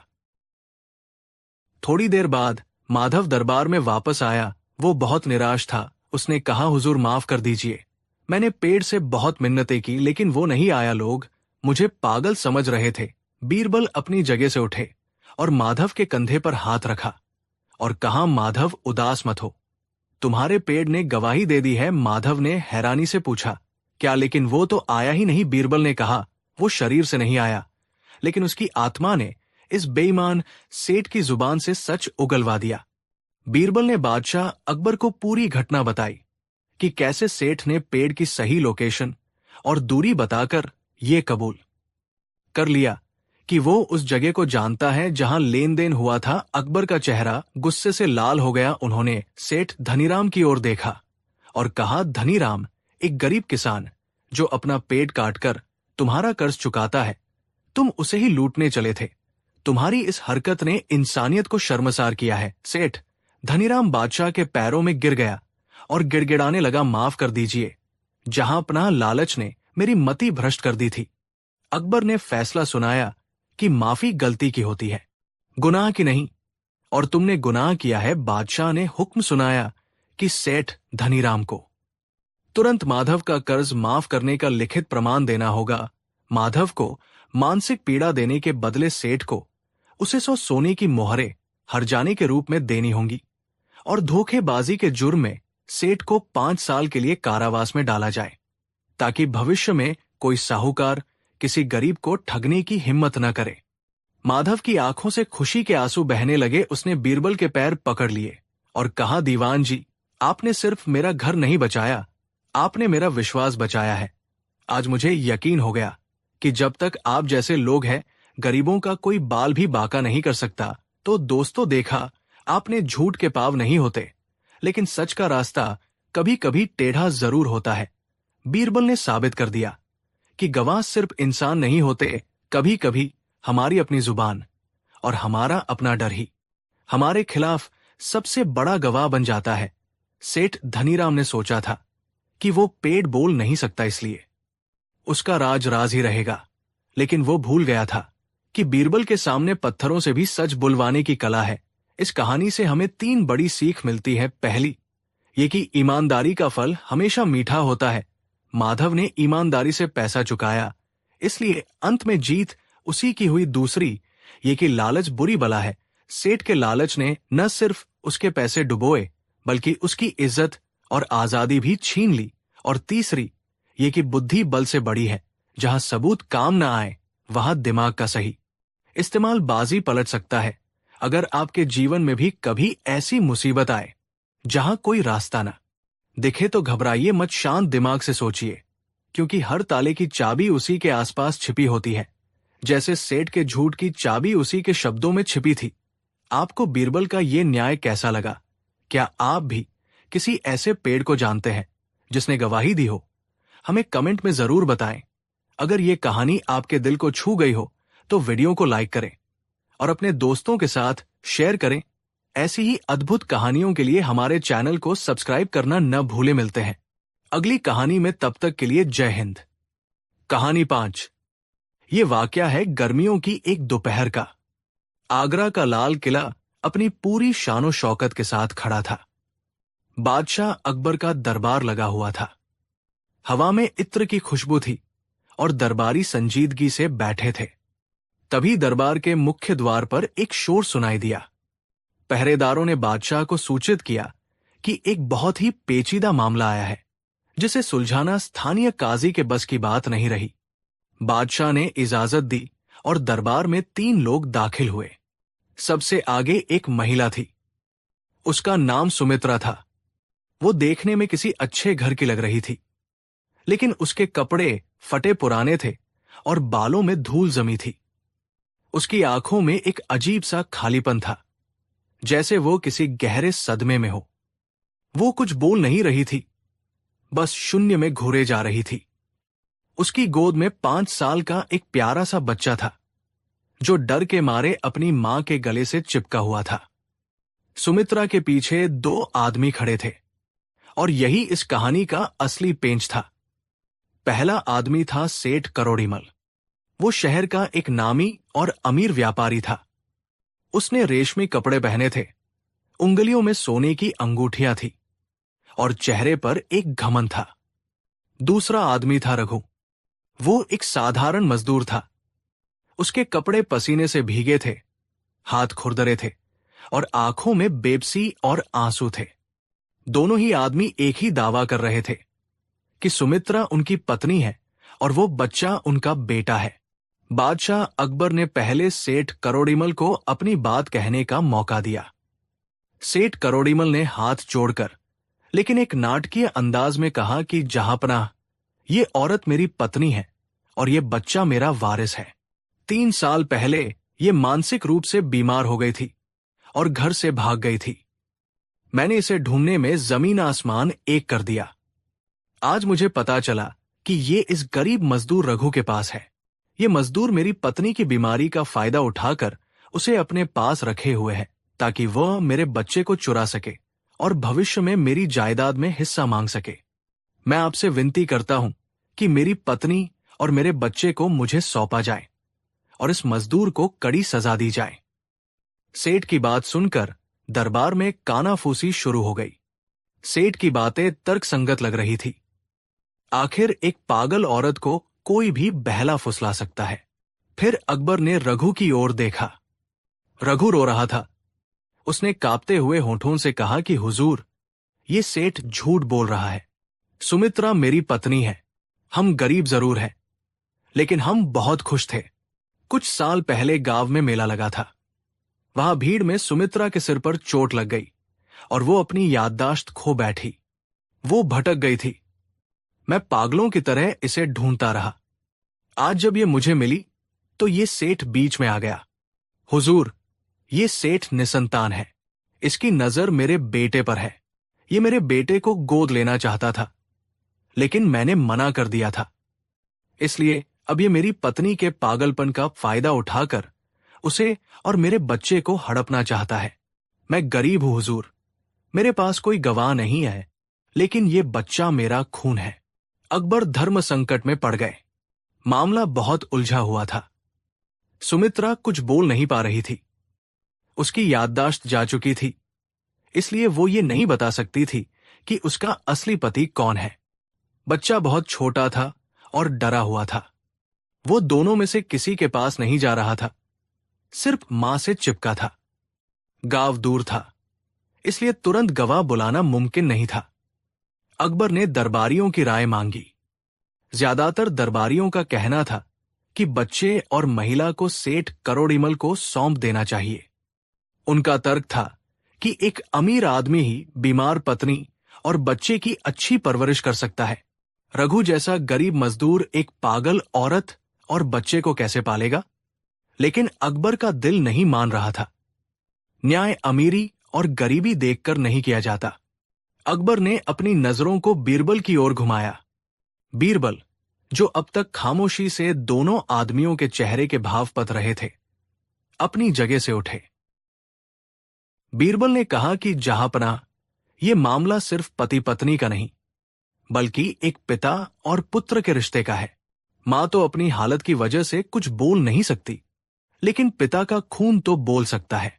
मुझे इस मामले की तह तक जाने के लिए 1 दिन का वक्त चाहिए।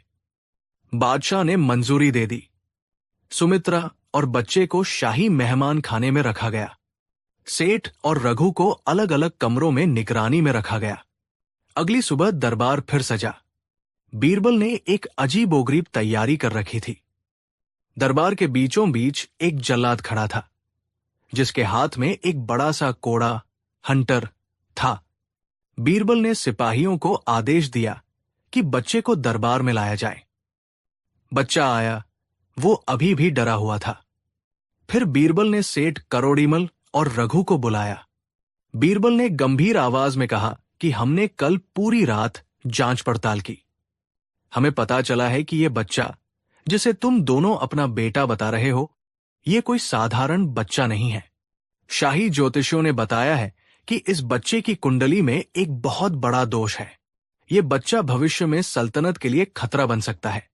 और इतना ही नहीं, कल रात इस बच्चे ने शाही बागीचे में खेलते हुए बादशाह के सबसे पसंदीदा और कीमती फूल को तोड़ दिया है। सेठ करोड़ीमल और रघु दोनों हैरान थे। बीरबल ने आगे कहा कि मुकल कानून के मुताबिक शाही संपत्ति को नुकसान पहुंचाने की सजा बहुत सख्त है। चूंकि बच्चा नासंभ है, इसलिए उसे जान से तो नहीं मारा जाएगा, लेकिन उसे सबके सामने 50 कोड़े मारे जाएंगे। ये सुनते ही दरबार में सन्नाटा छा गया। 50 कोड़े, वो भी 5 साल के बच्चे को? ये तो उस बच्चे की जान ले लेगा। बीरबल ने जल्लाद को इशारा किया। जल्लाद ने कोड़ा हवा में लहराया। सटाक की आवाज से पूरा दरबार गूंज उठा। बीरबल ने दोनों दावेदारों की आंखों में देखा और कहा कि तुम दोनों दावा करते हो कि तुम इसके पिता हो। कानून के मुताबिक अगर बेटा सजा का हकदार है तो पिता उसे बचा नहीं सकता। सजा तो मिलेगी। अब तुम दोनों अपनी अपनी जगह खड़े रहो और सजा पूरी होने दो। जैसे ही जल्लाद बच्चे की तरफ बढ़ा, बच्चा डर के मारे चीख पड़ा। तभी एक आवाज आई, रुको। ये आवाज सेठ करोड़ीमल की नहीं थी। ये आवाज रघु की थी। रघु दौड़कर जल्लाद के पैरों में गिर गया। वो फूट फूट कर रोने लगा। रघु ने चिल्लाते हुए कहा कि नहीं हुजूर, ऐसा मत करो। ये बच्चा कोमल है। ये एक कोड़ा भी बर्दाश्त नहीं कर पाएगा। ये मर जाएगा। अगर इसने गलती की है तो इसकी सजा मुझे दे दो। मैं इसका पिता हूं। मेरी चमड़ी उधेड़ दो। मुझे सो कोड़े मार लो। मुझे जान से मार दो, लेकिन मेरे बेटे को हाथ मत लगाओ। मैं अपना दावा वापस लेता हूं। अगर इस बच्चे को बचाने का यही तरीका है कि मैं इसे सेठ को सौंप दूं, तो मैं तैयार हूं। इसे सेठ को दे दो। वो अमीर है। वो इसे बचा लेगा। बस मेरे बच्चे को मत मारो। रघु का दर्द, उसकी तड़प और अपने बच्चे के लिए उसका बलिदान देखकर दरबार में मौजूद हर शख्स की आंखें नम हो गई। दूसरी तरफ सेठ करोड़ीमल अपनी जगह पर खड़ा था। उसके चेहरे पर चिंता तो थी, लेकिन वो आगे नहीं आया। उसने बीरबल से कहा कि दीवान जी, कानून तो कानून है। अगर बच्चे ने गलती की है तो उसे सुधारना जरूरी है। मैं बाद में इसका अच्छे हकीम से इलाज करवा दूंगा, लेकिन मैं शाही हुक्म की नाफरमानी कैसे कर सकता हूं? बीरबल के चेहरे पर एक मुस्कान आ गई। उन्होंने जल्लाद को रुकने का इशारा किया। बीरबल ने रघु को उठाया और गले लगा लिया। बीरबल ने बादशाह अकबर की ओर मुड़कर कहा कि जहांपनाह, असली पिता मिल गया। अकबर ने पूछा कि बीरबल, साफ साफ बताओ। बीरबल ने समझाया कि जहांपनाह, एक पिता अपने बच्चे को अपनी आंखों के सामने दर्द में तड़पता हुआ नहीं देख सकता। रघु ने न सिर्फ अपने बच्चे की सजा खुद लेने की पेशकश की, बल्कि अपने बच्चे की जान बचाने के लिए उसने अपना दावा छोड़ने तक की बात कह दी। यही सच्चा पितृत्व है। दूसरी तरफ सेठ करोड़ीमल के लिए यह बच्चा सिर्फ एक वारिस या जायदाद का हिस्सा था। उसे बच्चे के दर्द से ज्यादा कानून और अपनी इज्जत की परवाह थी। उसने सोचा कि अगर बच्चा कोड़े खा भी लेगा तो बाद में इलाज हो जाएगा, लेकिन जायदाद तो मिल जाएगी। सेठ करोड़ीमल का चेहरा पीला पड़ गया। उसका झूठ पकड़ा जा चुका था। बीरबल ने सख्ती से सेठ से पूछताछ की। डर के मारे सेठ ने सच उगल दिया। उसने कबूला कि सुमित्रा रघु की ही पत्नी है। सेठ को पता चला था कि सुमित्रा के पास एक पुराना लॉकेट है जो किसी राजघराने का है, जो शायद उसे बचपन में मिला था। और सेठ को लगा कि इस बच्चे के जरिए वो उस खजाने तक पहुंच सकता है। इसलिए उसने सुमित्रा की याददाश्त जाने का फायदा उठाया। बादशाह अकबर का गुस्सा 7वें आसमान पर था। उन्होंने सेठ करोड़ीमल को तुरंत गिरफ्तार करने का आदेश दिया। सेठ की सारी संपत्ति जब्त कर ली गई और उसे उम्र कैद की सजा सुनाई गई। बादशाह ने शाही हकीमों को सुमित्रा का इलाज करने का हुक्म दिया। शाही इलाज और रघु के प्यार से धीरे धीरे सुमित्रा की याददाश्त भी वापस आने लगी। अकबर ने रघु को ढेर सारे इनाम दिए और उसे इज्जत के साथ विदा किया। जाते वक्त रघु ने बीरबल के पैर छुए और कहा कि सरकार, आज आपने सिर्फ मेरे बेटे को नहीं बचाया, आपने एक पिता के विश्वास को बचाया है। बीरबल ने मुस्कुराते हुए कहा कि रघु, याद रखना, खून के रिश्ते कागजों के मोहताज नहीं होते। जो दर्द तुम्हारे दिल में उठा वही तुम्हारी सबसे बड़ी गवाही थी। सीख। दोस्तों, इस कहानी का अंत हमें एक बहुत गहरी बात सिखाता है। असली माता पिता वो नहीं होते जो बच्चे को जन्म देते हैं या जो बच्चे पर अपना हक जताते हैं। असली माता पिता वो होते हैं जो बच्चे के लिए अपना सब कुछ, यहां तक कि अपनी खुशियां और अपना अहंकार भी त्यागने को तैयार रहते हैं। सेठ करोड़ीमल के पास दौलत थी, ताकत थी, गवाह थे, लेकिन उसके पास वो ममता और वात्सल्य नहीं था जो एक पिता के दिल में होता है। बीरबल ने साबित कर दिया कि दुनिया की कोई भी दौलत खून के रिश्तों को नहीं खरीद सकती। अक्सर हम जीवन में बाहरी दिखावे और तर्कों में उलझ जाते हैं। जैसे दरबार के लोग सेठ की बातों में आ गए थे, लेकिन सच की पहचान हमेशा भावनाओं और त्याग से होती है। बीरबल का वो कोड़े वाला नाटक सिर्फ एक चाल नहीं थी, वो एक मनोवैज्ञानिक दर्पण था जिसमें दोनों आदमियों की असली सूरत दिखाई दे गई। कहानी 6। ये उन दिनों की बात है जब मुगल साम्राज्य की सीमाएं दूर दूर तक फैल चुकी थी। अकबर की न्यायप्रियता और बीरबल की बुद्धिमानी के किस्से व्यापारियों और मुसाफिरों के जरिए हर राज्य में पहुंच रहे थे। लेकिन मुगल सल्तनत की सीमा से सटा हुआ एक छोटा लेकिन समृद्ध राज्य था विजयपुर। विजयपुर के राजा थे राजा विक्रमजीत। राजा विक्रमजीत बहुत ही चतुर और महत्वाकांक्षी थे। उन्हें अपनी बुद्धिमानी पर बहुत घमंड था।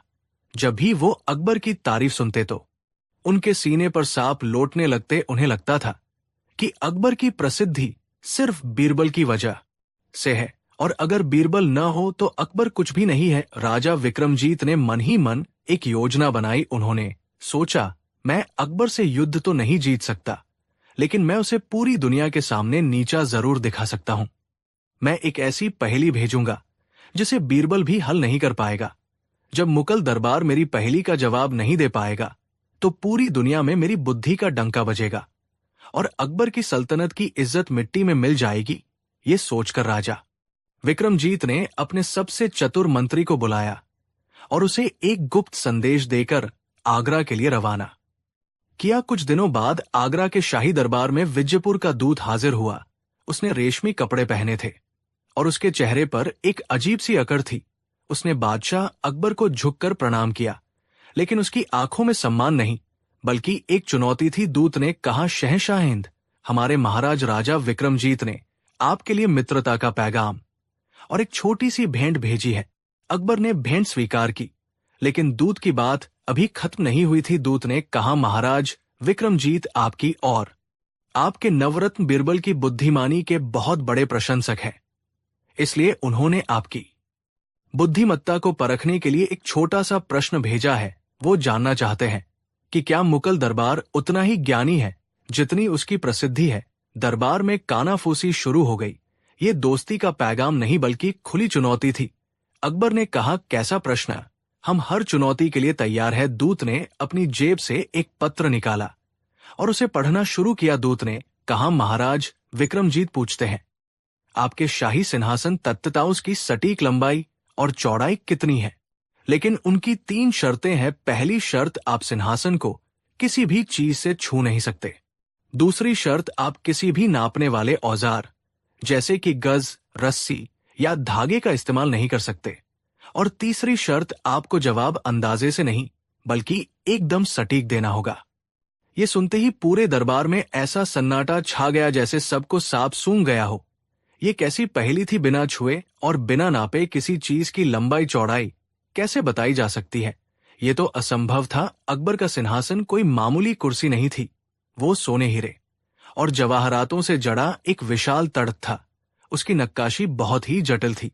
मुल्ला दो प्याजा और अन्य दरबारी जो खुद को बहुत बुद्धिमान समझते थे, सिर खुजलाने लगे। ये तो पागलपन है, ये राजा हमें अपमानित करना चाहता है, इसका कोई जवाब नहीं हो सकता। अकबर का चेहरा चिंता से भर गया। ये सिर्फ एक सवाल नहीं था, ये उनकी सल्तनत की इज्जत का सवाल था। अगर वे जवाब नहीं दे पाए तो ये खबर पूरी दुनिया में फैल जाएगी कि मुगल दरबार एक छोटी सी पहेली भी हल नहीं कर सका। अकबर ने अपनी नजरों को उस एक शख्स की ओर घुमाया जो हर मुश्किल में उनका सहारा था। बीरबल। बीरबल अपनी जगह पर शांत खड़े थे।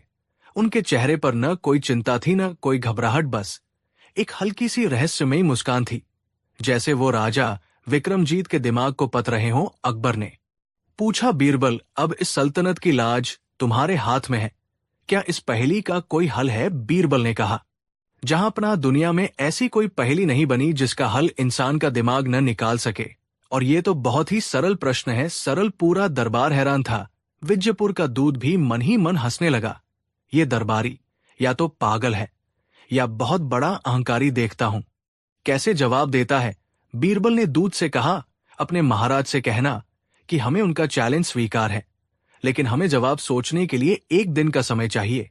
कल इसी समय हम उन्हें उनके सवाल का एकदम सटीक जवाब देंगे। दूत अकड़कर बोला, ठीक है, हम कल तक इंतजार करेंगे, लेकिन याद रहे जवाब में एक बाल बराबर भी चूक नहीं होनी चाहिए।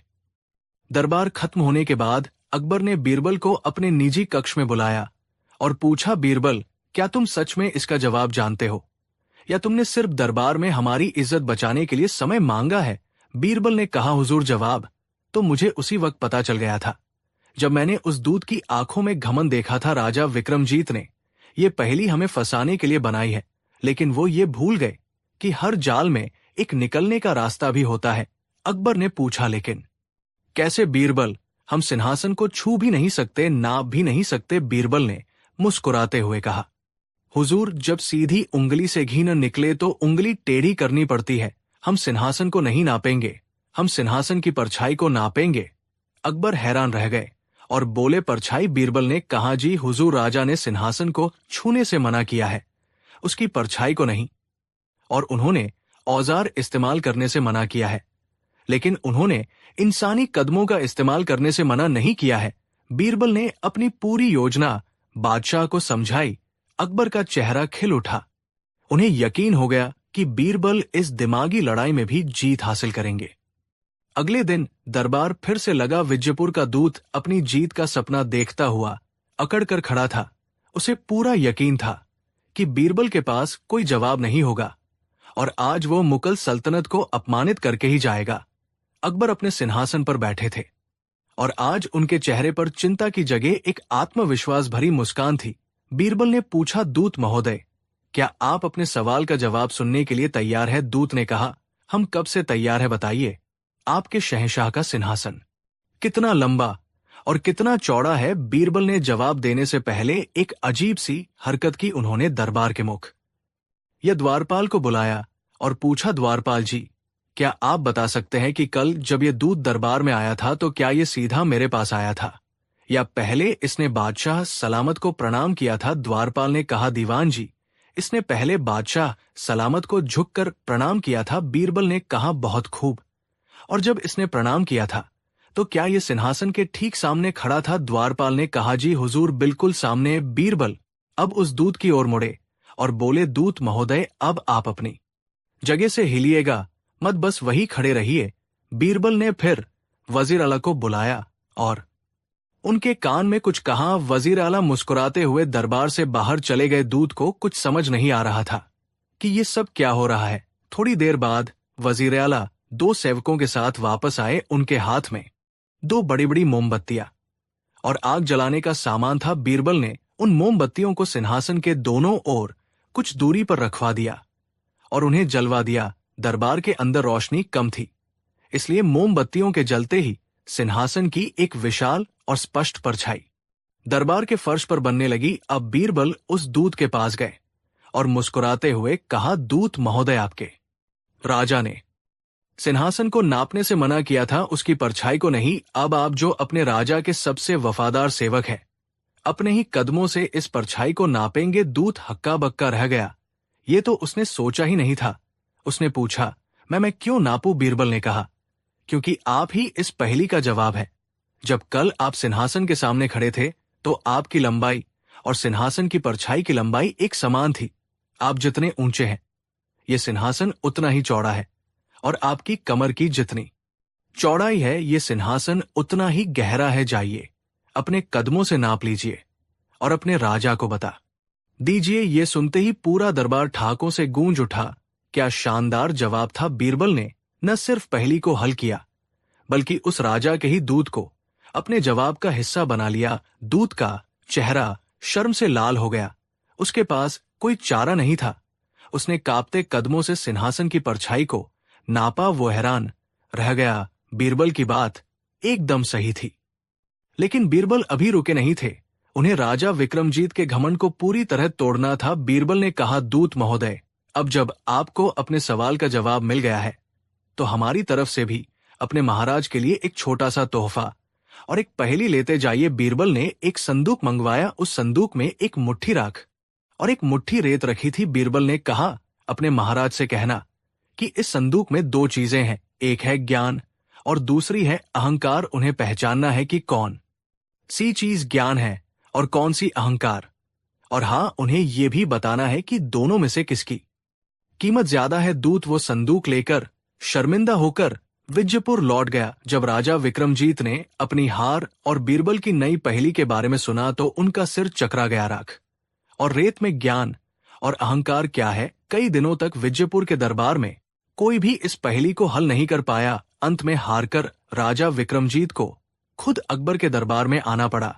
उन्होंने अकबर से अपनी ईर्ष्या के लिए माफी मांगी और बीरबल से उस पहेली का जवाब पूछा। बीरबल ने मुस्कुराते हुए समझाया, महाराज, रेत जो है वो ज्ञान है। जैसे रेत के कण अनगिनत होते हैं वैसे ही ज्ञान भी अनंत है। आप जितना सीखते हैं उतना ही कम लगता है। और ये राख, ये अहंकार है। जब इंसान घमंड की आग में जलता है तो अंत में वह राख ही हो जाता है, उसकी कोई कीमत नहीं होती। इसलिए ज्ञान की कीमत हमेशा अहंकार से ज्यादा होती है। ये सुनकर राजा विक्रमजीत की आंखें खुल गई। उन्होंने बीरबल को गले लगा लिया और हमेशा के लिए अकबर से मित्रता का हाथ बढ़ा लिया। तो दोस्तों, देखा आपने बीरबल ने कैसे अपनी असाधारण सोच से एक असंभव लगने वाली चुनौती को न सिर्फ हल किया बल्कि दुश्मन को दोस्त भी बना लिया। इस कहानी से हमें 3 बहुत गहरी बातें सीखने को मिलती है। पहली, ये कि समस्या को अलग नजरिए से देखें। जब सीधा रास्ता बंद हो तो बीरबल की तरह टेढ़ा रास्ता अपनाना पड़ता है। उन्होंने सिंहासन को नहीं, उसकी परछाई को नापा। जीवन में भी कई बार हमें समस्या को एक अलग दृष्टिकोण से देखने की जरूरत होती है। दूसरी, ये कि घमंड का सिर नीचा होता है। राजा विक्रमजीत अपनी बुद्धि के घमंड में चूर थे, लेकिन अंत में उन्हें बीरबल के सामने झुकना ही पड़ा। कहानी 7। ये उन दिनों की बात है जब मुगल साम्राज्य अपने चरम पर था। अकबर की हुकूमत हिंदुस्तान के कोने कोने तक फैल चुकी थी। खजाने भरे हुए थे, सेना अजेय थी और प्रजा खुशहाल थी। हर तरफ जलालुद्दीन मोहम्मद अकबर की जय जयकार हो रही थी। धीरे धीरे इन तारीफों ने अकबर के दिमाग पर असर करना शुरू कर दिया। चापलूस दरबारियों ने आग में घी डालने का काम किया। वे हर रोज अकबर की शान में कसीदे पढ़ते, जहां अपना आप तो साक्षात ईश्वर का रूप है, हुजूर आपकी मर्जी के बिना तो पत्ता भी नहीं हिलता, आप सर्वशक्तिमान हैं। एक दिन दरबार लगा हुआ था। अकबर अपने मखमली सिंहासन पर बैठे थे। उनके चेहरे पर एक अजीब सा गुरूर था। उन्होंने दरबारियों की ओर देखा और एक ऐसा सवाल पूछा जिसने सबको चौंका दिया। अकबर ने पूछा, दरबारियों, हमें लगता है कि हम और ईश्वर एक समान हैं, बल्कि कभी कभी हमें लगता है कि हम ईश्वर से भी बड़े हैं। क्या तुम लोग हमारी इस बात से सहमत हो? दरबार में सन्नाटा छा गया। ये ईशनिंदा थी, लेकिन बादशाह के सामने कौन जुबान खोले? चापलूस दरबारियों ने मौका देखा और जी हुजूरी शुरू कर दी। बिल्कुल, जहां अपना आप तो धरती के भगवान है, खुदा तो आसमान में है, लेकिन आप हमारे सामने है, आप ही हमारे पालनहार है। अकबर का सीना गर्व से चौड़ा हो गया। उन्होंने अपनी नजरों को बीरबल की ओर घुमाया, जो चुपचाप अपनी जगह पर खड़े मुस्कुरा रहे थे। अकबर को बीरबल की ये खामोशी चुभ गई। अकबर ने पूछा, बीरबल, तुम चुप क्यों हो? क्या तुम्हें हमारी महानता पर शक है? बताओ हमें। और खुदा में कौन बड़ा है? बीरबल जानते थे कि ये एक जाल है। अगर वे अकबर को बड़ा बताते हैं तो ये झूठ और पाप होगा, और अगर वे खुदा को बड़ा बताते हैं तो अकबर का गुस्सा उन पर टूट पड़ेगा। लेकिन बीरबल तो बीरबल थे। बीरबल ने कहा, जहांपना, इसमें शक्कीक या गुंजाइश है, आप खुदा से बड़े हैं। पूरा दरबार सन्न रह गया, यहां तक कि अकबर भी हैरान हो गए। उन्हें उम्मीद नहीं थी कि बीरबल इतनी आसानी से मान जाएंगे। अकबर ने खुश होकर कहा, वाह बीरबल, हमें तुमसे यही उम्मीद थी, लेकिन तुम्हें यह साबित करना होगा। बताओ, हम खुदा से बड़े कैसे हैं? बीरबल ने कहा, हुजूर, ये मैं अभी नहीं बता सकता। इसके लिए मुझे सही वक्त और सही माहौल चाहिए। मुझे 2 दिन का समय दीजिए। मैं सबके सामने साबित कर दूंगा कि आप खुदा से बड़े हैं। अकबर ने खुशी खुशी इजाजत दे दी। 2 दिन तक बीरबल दरबार नहीं आए। वे शहर की गलियों में घूमते रहे, कुछ ढूंढते रहे। उन्होंने एक कुम्हार से एक अजीब सी चीज बनवाई। ये एक मिट्टी का पुतला था, एक छोटे बच्चे का पुतला। बीरबल ने उसे बहुत ही सुंदर कपड़े पहनाए, उसे गहनों से सजाया और उसे एक मखमली टोकरी में रख दिया। तीसरे दिन बीरबल दरबार में हाजिर हुए। उनके हाथ में वो टोकरी थी जिसे उन्होंने कपड़े से ढक रखा था। अकबर बेसब्री से इंतजार कर रहे थे। अकबर ने पूछा, आओ बीरबल, क्या तुम अपना जवाब लाए हो? क्या तुम साबित कर सकते हो कि हम खुदा से बड़े हैं? बीरबल ने कहा, जी जहां पनाह, लेकिन उससे पहले मैं आपको कुछ दिखाना चाहता हूं। ये मेरे एक मित्र का बेटा है, इसे शहजादा हिंद कहा जाता है। ये बहुत ही नाजुक और प्यारा है। मैं चाहता हूं कि आप इसे अपनी गोद में लें और इसे अपना आशीर्वाद दें। अकबर को बच्चों से बहुत प्यार था। उन्होंने उत्सुकता से हाथ बढ़ाए। बीरबल ने धीरे से वो बच्चा, जो असल में मिट्टी का पुतला था, अकबर की गोद में रख दिया। अकबर उसे बड़े प्यार से निहारने लगे। पुतला इतना सजीव बना था कि एक पल के लिए अकबर को लगा कि वो असली बच्चा है। तभी बीरबल ने अपनी चाल चली। बीरबल ने जोर से कहा, अरे संभल कर जहांपनाह, ये बच्चा बहुत चंचल है, कहीं गिर न जाए। अकबर का ध्यान बंटा और अचानक बीरबल ने जानबूझकर अकबर के हाथ को हल्का सा धक्का दिया। वो मिट्टी का पुतला अकबर के हाथों से छूटकर जमीन पर गिर पड़ा। छपाक पुतला जमीन पर गिरते ही चकनाचूर हो गया, उसके टुकड़े टुकड़े बिखर गए।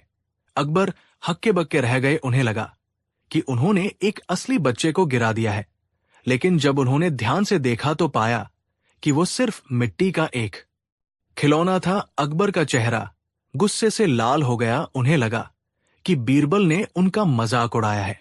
अकबर ने दहाड़ते हुए कहा, बीरबल, ये क्या बदतमीजी है? तुमने हमें एक मिट्टी का खिलौना थमाया और हमारा वक्त बर्बाद किया। इसका हमारे सवाल से क्या ताल्लुक है? बीरबल ने झुककर सलाम किया और बहुत ही शांत स्वर में बोले, गुस्ताखी माफ हो जहांपनाह, लेकिन यही तो मेरा जवाब है। देखिए, इस मिट्टी के पुतले को ये टूट गया, बिखर गया। अब मेरा सवाल आपसे है, क्या आप इस टूटे हुए पुतले को दोबारा जोड़ सकते हैं? क्या आप इसे वापस वैसा ही बना सकते हैं जैसा ये पहले था? अकबर ने झुरलाते हुए कहा, नहीं, ये मिट्टी है, एक बार टूट गई तो जुड़ नहीं सकती, इसे फेंकना ही पड़ेगा। बीरबल ने कहा, बिल्कुल हुजूर, आप इसे नहीं जोड़ सकते, आप इसे दोबारा नहीं बना सकते, लेकिन वो ऊपर वाला, वो खुदा, वो हम इंसानों को मिट्टी से बनाता है। हम टूटते हैं, बिखरते हैं, मरते हैं, और वो हमें फिर से मिट्टी में मिला देता है और फिर उसी मिट्टी से वो नया जीवन पैदा करता है। वो सृजनहार है, वो टूटे हुए को जोड़ सकता है, मरे हुए में जान डाल सकता है। अकबर ध्यान से सुन रहे थे, लेकिन अभी भी उनका अहंकार पूरी तरह नहीं टूटा था। अकबर ने कहा, तो इससे ये कैसे साबित हुआ कि हम खुदा से बड़े हैं? तुमने तो कहा था कि हम बड़े हैं। बीरबल ने मुस्कुराते हुए कहा, जी हुजूर, मैंने सच कहा था, आप खुदा से बड़े हैं, क्योंकि एक काम ऐसा है जो आप कर सकते हैं लेकिन खुदा नहीं कर सकता। पूरा दरबार सांस रोके खड़ा था। अकबर की आंखों में जिज्ञासा थी। अकबर ने पूछा, वो कौन सा काम है? बीरबल ने कहा, जहांपनाह, जब आप किसी से नाराज होते हैं, जब कोई गलती करता है, तो आप उसे देश निकाला दे सकते हैं, आप उसे अपनी सल्तनत से बाहर निकाल सकते हैं। आप कह सकते हैं, जाओ, मेरे राज्य से बाहर चले जाओ। बीरबल एक पल रुके और फिर अपनी आवाज को गहरा करते हुए बोले, लेकिन वो बेचारा खुदा, वो ये नहीं कर सकता। ये पूरी कायनात, ये पूरी धरती, ये पूरा ब्रह्मांड उसी का बनाया हुआ है। अगर वह किसी से नाराज हो भी जाए तो उसे निकालेगा कहा। उसकी सल्तनत के बाहर तो कुछ है ही नहीं, हर जगह उसी का राज है। इसलिए निकालने की ताकत में आप उससे बड़े हैं, क्योंकि आपकी सल्तनत की एक सीमा है, लेकिन उसकी सल्तनत की कोई सीमा नहीं। बीरबल के इन शब्दों ने जैसे अकबर के दिल पर हथौड़े की चोट की। उसकी सल्तनत के बाहर कुछ है ही नहीं, इस एक वाक्य ने अकबर को उनकी औकात याद दिला दी। उन्हें समझ आ गया कि उनकी सल्तनत, जिस पर उन्हें इतना घमंड है, वो उस ईश्वर की अनंत सृष्टि का एक धूल के कण के बराबर भी नहीं है। अकबर का गुस्सा शांत हो गया, उनका अहंकार पिघलने लगा। वे अपने सिंहासन से नीचे उतरे। उन्होंने बीरबल के कंधे पर हाथ रखा। उनकी आंखों में अब गुस्सा नहीं बल्कि शर्मिंदगी और सम्मान था। अकबर ने कहा, बीरबल, आज तुमने हमारी आंखें खोल दी। हम अपनी झूठी शान में इतने अंधे हो गए थे कि हम ये भूल गए कि हम सिर्फ एक इंसान हैं। तुमने सही कहा, हम किसी को अपने राज्य से निकाल सकते हैं, क्योंकि हमारा राज्य छोटा है, सीमित है, लेकिन उस मालिक का राज्य अनंत है। हम उसके सामने कुछ भी नहीं है। अकबर ने दरबारियों की ओर मुड़कर कहा, आज से इस दरबार में कोई भी हमारी तुलना ईश्वर से नहीं करेगा। हम सिर्फ एक सेवक है, जिसे उस मालिक ने प्रजा की सेवा के लिए चुना है। और बीरबल, तुम सिर्फ हमारे मंत्री नहीं, हमारे सच्चे गुरु हो। उस दिन के बाद अकबर ने कभी अपने आप को ईश्वर के बराबर नहीं समझा। वे और भी दयालु और विनम्र हो गए। तो दोस्तों, देखा आपने बीरबल ने कितनी खूबसूरती से बिना बादशाह का अपमान किए उन्हें जीवन का सबसे बड़ा पाठ पढ़ा दिया। उन्होंने अकबर के ही सवाल को घुमाकर ऐसा जवाब दिया कि बादशाह का घमंड भी टूट गया और बीरबल की जान भी बच गई। इस कहानी से हमें 3 बड़ी बातें सीखने को मिलती है। पहली, ये कि घमंड का पतन निश्चित है। चाहे आप कितने भी शक्तिशाली क्यों न हो, अहंकार आपको विनाश की ओर ले जाता है। दूसरी, ये कि सच्चा दोस्त वही है जो आईना दिखाए। बीरबल चाहते तो चापलूसी करके इनाम पा सकते थे, लेकिन उन्होंने सच का रास्ता चुना और अपने दोस्त को गलत रास्ते पर जाने से रोका। और तीसरी, ये कि बुद्धि बल से बड़ी है। बीरबल ने तलवार नहीं उठाई, सिर्फ अपनी वाणी और तर्क से दुनिया के सबसे शक्तिशाली बादशाह को हरा दिया। आज के दौर में भी जब हम सफलता की सीढ़ियां चढ़ते हैं, तो अक्सर हमारे पैर जमीन छोड़ने लगते हैं। ऐसे में हमें बीरबल की ये कहानी याद रखनी चाहिए कि हम चाहे कितने भी बड़े बन जाएं, उस ऊपर वाले की कायनात में हम बहुत छोटे हैं। आपको बीरबल का ये जवाब कैसा लगा? क्या आपके पास भी कोई ऐसा किस्सा है जहां किसी ने अपनी बुद्धिमानी से घमंड तोड़ा हो? हमें कमेंट में जरूर बताएं। कहानी 8। दोस्तों, इतिहास गवाह है कि बादशाहों की सनक और उनकी जिद ने कई बार प्रजा को मुसीबत में डाला है। मुगल बादशाह अकबर अपनी न्यायप्रियता और बुद्धिमानी के लिए जाने जाते थे, लेकिन वे भी आखिर एक इंसान थे और इंसान का मन कभी भी बदल सकता है। आज की कहानी अकबर के जीवन के एक ऐसे अध्याय के बारे में है जिसे इतिहासकार अक्सर भूल जाते हैं। एक ऐसा दिन जब बादशाह अकबर ने एक ऐसा तुगल की फरमान सुनाया जिसने पूरे आगरा शहर को अंधेरे में धकेल दिया। उन्होंने हुक्म दिया कि मेरे शहर की हर चीज को काला कर दो। आखिर क्यों दिया अकबर ने ऐसा अजीब हुक्म? क्या ये उनका पागलपन था या कोई गहरी साजिश? और जब पूरा शहर काले रंग में डूबने लगा, तब बीरबल ने कैसे बचाई आगरा की रौनक? ये कहानी आपको हंसाएगी भी और हैरान भी करेगी। तो चलिए चलते हैं उस दौर में जब बादशाह की जुबान से निकला हर शब्द कानून बन जाता था। जेठ का महीना था। आगरा में सूरज आग बरसा रहा था। गर्मी इतनी थी कि पक्षी भी पेड़ों की छाव छोड़ने को तैयार नहीं थे। शाही किले के अंदर भी गर्मी का असर साफ दिखाई दे रहा था। बादशाह अकबर अपने निजी कक्ष में आराम कर रहे थे, लेकिन उन्हें चैन नहीं मिल रहा था। उनके सिर में भयंकर दर्द था। हकीमों ने कई दवाइयां दी, लेकिन दर्द कम होने का नाम नहीं ले रहा था। अकबर ने अपनी खिड़की से बाहर देखा। बाहर बागीचे में रंग बिरंगे फूल खिले थे, लाल गुलाब, पीली गेंदा और हरे भरे पेड़। सूरज की तेज रोशनी इन रंगों पर पड़ रही थी और चमक रही थी। ये चमक अकबर की आंखों में चुभने लगी। अकबर ने झुंझलाकर पर्दा गिरा दिया और गुस्से में कहा, उफ, ये चमक, ये रंग, ये सब मेरे सिर के दर्द को और बढ़ा रहे हैं। जहां देखो वहां रंग ही रंग है, लाल पीला हरा। क्या कहीं शांति नहीं है? तभी वहां मुल्ला दो प्याजा और कुछ अन्य दरबारी हालचाल पूछने आए। मुल्ला दो प्याजा हमेशा बीरबल को नीचा दिखाने के मौके की तलाश में रहते थे। उन्होंने देखा कि बादशाह रंगों से परेशान है। मुल्ला दो प्याजा ने कहा, जहां पनाह लगता है, ये चकाचौंध आपकी तबीयत नासाज कर रही है। हकीम कहते हैं कि जब मन अशांत हो तो आंखों को अंधेरे या गहरे रंगों से सुकून मिलता है। अकबर ने सिर पकड़ते हुए कहा, तुम सही कहते हो मुल्ला, ये रंग बिरंगी दुनिया मुझे काट रही है। मुझे सुकून चाहिए, मुझे ठंडक चाहिए। और काला रंग, हाँ, काला रंग ही ठंडक और शांति का प्रतीक है। उसमें कोई चमक नहीं होती। अकबर का गुस्सा और दर्द एक अजीब जिद में बदल गया। वे अचानक अपने बिस्तर से उठे और दरबार में जाने का फैसला किया। दरबार लगा बादशाह के चेहरे पर तनाव साफ दिख रहा था। बीरबल उस समय किसी सरकारी काम से पड़ोसी राज्य गए हुए थे, इसलिए दरबार में अकबर को रोकने वाला या समझाने वाला कोई नहीं था। अकबर ने सिंहासन पर बैठते ही एक ऐसा ऐलान किया जिसे सुनकर दरबारियों के पसीने छूट गए। अकबर ने कहा, दरबारियों गौर से सुनो, हमें ये रंग बिरंगी दुनिया अब पसंद नहीं आ रही। ये चमक हमारी आंखों को चुभ रही है। हमारा हुक्म है कि कल सूरज ढलने से पहले पूरे आगरा शहर को काले रंग में रंग दिया जाए। दरबार में सन्नाटा छा गया। एक मंत्री ने हिम्मत करके पूछा, जहां पनाह पूरा शहर मतलब घर दीवारें बाजार। अकबर ने दहाड़ते हुए कहा, सब कुछ घर दीवारें दरवाजे, यहां तक कि बागीचे के गमले और पेड़ों के तने भी हमें सिर्फ काला रंग दिखना चाहिए। जो भी चीज चमकती है उसे काला कर दो, हमें अपनी सल्तनत में सिर्फ शांति चाहिए। मुल्ला दो प्याजा ने सोचा कि यही मौका है बादशाह की नजरों में चढ़ने का। मुल्ला ने कहा, वाह क्या विचार है। जहां पनाह काला रंग तो गहराई और गंभीरता का प्रतीक है। इससे शहर में एकसारता आएगी, कोई अमीर नहीं कोई गरीब नहीं, सब काले रंग में एक समान दिखेंगे।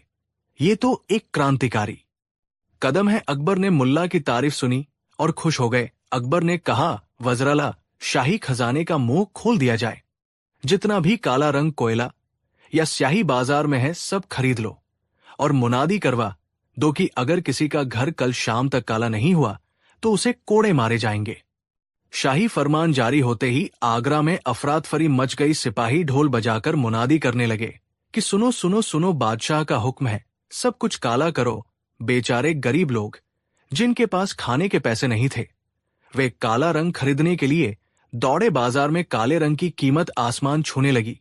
जब रंग खत्म हो गया तो लोगों ने कोयला पीसकर कालिख मिलाकर और जली हुई लकड़ी की राख से अपने सुंदर घरों को पोतना शुरू कर दिया। आगरा, जो अपनी खूबसूरती और संगमरमर की इमारतों के लिए जाना जाता था, अब एक भूतिया शहर जैसा दिखने लगा था। सफेद दीवारें काली हो गई, सुंदर नक्काशीदार दरवाजे काले कर दिए गए, यहां तक कि लोगों ने डर के मारे अपने पालतू जानवरों गाय बैलों पर भी कालिख मल दी।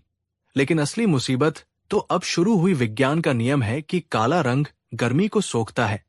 जेठ की गर्मी पहले ही जानलेवा थी। अब जब पूरा शहर काला हो गया तो आगरा एक भट्टी की तरह तपने लगा। दीवारों से आग निकलने लगी, घरों के अंदर रहना मुश्किल हो गया। लोग गर्मी से बेहाल होकर सड़कों पर आ गए, लेकिन सड़कें भी काली थी और तवे की तरह जल रही थी। बच्चे रो रहे थे, बुजुर्ग बीमार पड़ रहे थे। पक्षियों ने शहर छोड़ दिया क्योंकि पेड़ों के तने भी काले और गर्म हो चुके थे। मुल्ला दो प्याजा, जिन्होंने इस विचार का समर्थन किया था, अब खुद अपने काले रंग के महल में पसीने से तरबतर बैठे थे। लेकिन बादशाह के डर से कोई कुछ बोल नहीं पा रहा था। शहर के एक कोने में रामदीन नाम का एक चित्रकार रहता था। वो बहुत सुंदर चित्र बनाता था और रंगों से उसे प्यार था। उसकी रोजी रोटी उसी से चलती थी। जब सिपाहियों ने उसे हुक्म दिया कि वो अपने सारे रंग फेंक दे और सिर्फ काले रंग का इस्तेमाल करे तो वो रो पड़ा। रामदीन ने कहा, हुजूर, अगर मैं सिर्फ काला रंग इस्तेमाल करूंगा तो फूल कैसे बनाऊंगा, इंद्रधनुष कैसे बनाऊंगा, मेरी कला मर जाएगी। सिपाही ने उसे धक्का दिया और कहा, कला गई भाड़ में, अगर जान प्यारी है तो काला रंग उठा। रामदीन ने रोते हुए अपनी रंग बिरंगी तस्वीरों पर कालिख पोत दी। उसकी आंखों के सामने उसकी दुनिया उजड़ रही थी। 2 दिन बाद बीरबल अपने दौरे से वापस लौटे। जैसे ही उन्होंने आगरा की सीमा में प्रवेश किया, वे हैरान रह गए। उन्हें लगा कि शायद वे रास्ता भटक गए हैं और किसी श्रापित नगर या शमशान में आ गए हैं। जहां तक नजर जाती थी सब कुछ काला और डरावना था। बीरबल ने अपने घोड़े को रोका और एक राहगीर से पूछा, भाई, ये कौन सा शहर है और यहां मातम क्यों मनाया जा रहा है? क्या कोई महामारी फैली है? राहगीर ने बीरबल को पहचाना और रोते हुए बोला, दीवान जी, आप आ गए, हमें बचा लीजिए। ये कोई मातम नहीं, ये बादशाह का हुक्म है। उन्होंने सब कुछ काला करवा दिया है। गर्मी से हमारे बच्चे मर रहे हैं, हमारा दम घुट रहा है। बीरबल ने पूरा माजरा समझा। उन्होंने देखा कि लोग गर्मी से तड़प रहे हैं। उन्होंने रामदीन चित्रकार को देखा जो अपनी काली हो चुकी दुकान के बाहर बैठा शून्य में घूर रहा था। बीरबल का दिल पसीज गया। वे समझ गए कि ये अकबर की कोई जिद है जिसे मुल्ला दो प्याजा जैसे लोगों ने हवा दी है। बीरबल ने सोचा, लोहे को लोहा काटता है और जिद को अक्ल। बादशाह को सीधे समझाने का कोई फायदा नहीं होगा, उन्हें इस काले रंग की हकीकत का एहसास कराना होगा। अगले दिन दरबार लगा। बादशाह अकबर अपने काले रंग के सिंहासन पर बैठे थे, जिसे हाल ही में रंगा गया था। दरबार की दीवारें काली थी, पर्दे काले थे, पूरा दरबार एक अंधेरी गुफा जैसा लग रहा था। गर्मी इतनी थी कि बड़े बड़े पंखे भी काम नहीं कर रहे थे। तभी बीरबल ने दरबार में प्रवेश किया और बीरबल को देखते ही सबकी आंखें फटी की फटी रह गई। जहां पूरा दरबार काले कपड़ों में था, वही बीरबल ने चमचमाता हुआ दूधिया सफेद लिबास पहन रखा था। उनके सिर पर सफेद पगड़ी थी और गले में मोतियों की सफेद माला। उस काले दरबार में बीरबल पूर्णिमा के चांद की तरह चमक रहे थे। अकबर ने बीरबल को देखा और उनका पारा चढ़ गया। अकबर ने गुस्से में कहा, बीरबल, ये क्या गुस्ताखी है? क्या तुम्हें हमारा हुक्म नहीं मिला? हमने कहा था कि सब कुछ काला होना चाहिए और तुम यहां सफेद कपड़े पहनकर हमारी आंखों में चुभने चले आए। बीरबल ने बहुत ही शांति से झुककर सलाम किया और कहा, जहांपनाह, गुस्ताखी माफ हो। मुझे आपका हुक्म मिला था और यकीन मानिए मैं उसका पालन करने के लिए पूरी तरह तैयार था। अकबर ने पूछा, तो फिर ये सफेद लिबास क्यों? बीरबल ने कहा, हुजूर, मैं बाजार गया था काला रंग खरीदने, लेकिन आपने तो पूरे शहर का रंग ही खरीद लिया। बाजार में एक बूंद काला रंग नहीं बचा। मैंने कोयला ढूंढा, वो भी खत्म। मैंने कालिक ढूंढी, वो भी खत्म। अब आप ही बताइए, जब रंग ही नहीं बचा तो मैं अपने कपड़े काले कैसे करता? इसलिए मजबूरी में मुझे ये सफेद कपड़ा पहनना पड़ा, क्योंकि अब शहर में सिर्फ यही रंग बचा है जिसे कोई पूछ नहीं रहा। अकबर निरुत्तर हो गए। बात तो तार्किक थी, लेकिन बीरबल अभी रुके नहीं थे। बीरबल ने कहा, और जहांपनाह, मैंने ये सफेद रंग इसलिए भी पहना ताकि मैं आपकी काली दुनिया को और अच्छे से दिखा सकूं। अकबर ने पूछा, मतलब? पहेलियां मत बुझाओ बीरबल। बीरबल ने कहा, हुजूर, आपने कहा था कि काला रंग शांति देता है। मैं चाहता हूं कि आप उस शांति का असली अनुभव करें। मैंने आपके लिए बागीचे में एक विशेष तंबू बनवाया है। वो दुनिया का सबसे काला और शांत स्थान है। अगर आप वहां 1 घंटा बिताएंगे तो आपका सिर दर्द हमेशा के लिए चला जाएगा। अकबर को लगा कि बीरबल शायद अपनी गलती सुधार रहा है। वे राजी हो गए। बीरबल ने बागीचे में एक छोटा सा तंबू लगवाया था। वो तंबू मोटे काले कपड़े की कई परतों से बना था। उसके अंदर हवा जाने का भी रास्ता बहुत कम था। दोपहर के 2 बज रहे थे।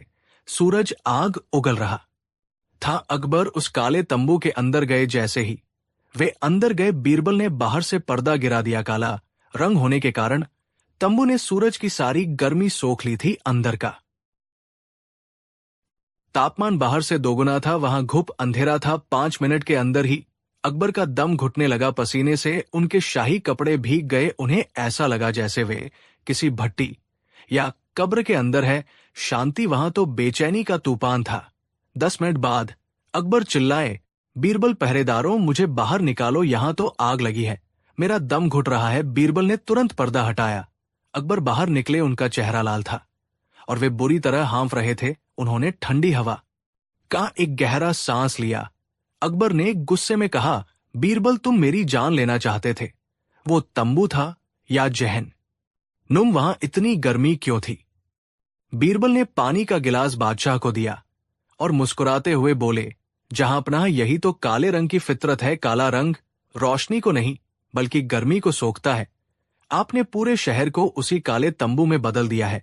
सोचिए, आप तो सिर्फ 10 मिनट में बाहर आ गए, लेकिन आपकी प्रजा पिछले 2 दिनों से इसी जहन्नुम में रह रही है। उनके छोटे छोटे घरों में जो अब काले हो चुके हैं, बच्चे और बुजुर्ग कैसे जी रहे होंगे? अकबर सन्न रह गए। उन्हें अपनी गलती का एहसास हुआ। बीरबल ने आगे कहा, और हुजूर, आप कहते हैं कि आपको रंगों से नफरत है, लेकिन जरा सोचिए, अगर दुनिया में सिर्फ काला रंग होता तो हम रोशनी की पहचान कैसे करते? हीरा इसलिए चमकता है क्योंकि वह काले कोयले के बीच होता है। तारे इसलिए सुंदर लगते हैं क्योंकि आसमान काला होता है। और ये सफेद लिबास इसलिए चमक रहा है क्योंकि आपके दरबार की दीवारें काली है।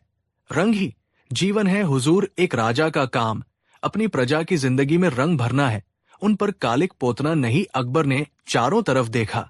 उन्हें अब वो काला दरबार डरावना और मनहूस लग रहा था। उन्हें मुल्ला दो प्याजा और उन चापलूसों पर बहुत गुस्सा आया जिन्होंने इस मूर्खतापूर्ण विचार का समर्थन किया था।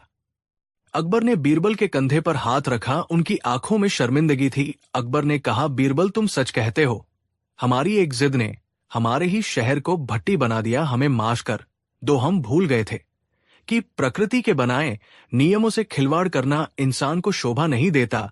अकबर ने तुरंत नया फरमान जारी किया। अकबर ने कहा, इसी वक्त शाही खजाना खोला जाए, शहर के हर नागरिक को मुफ्त में चूना और रंग दिया जाए, हमारे शहर को वापस सफेद, लाल, पीला और हरा बनाया जाए, और हाँ, रामदीन चित्रकार को दरबार में बुलाया जाए।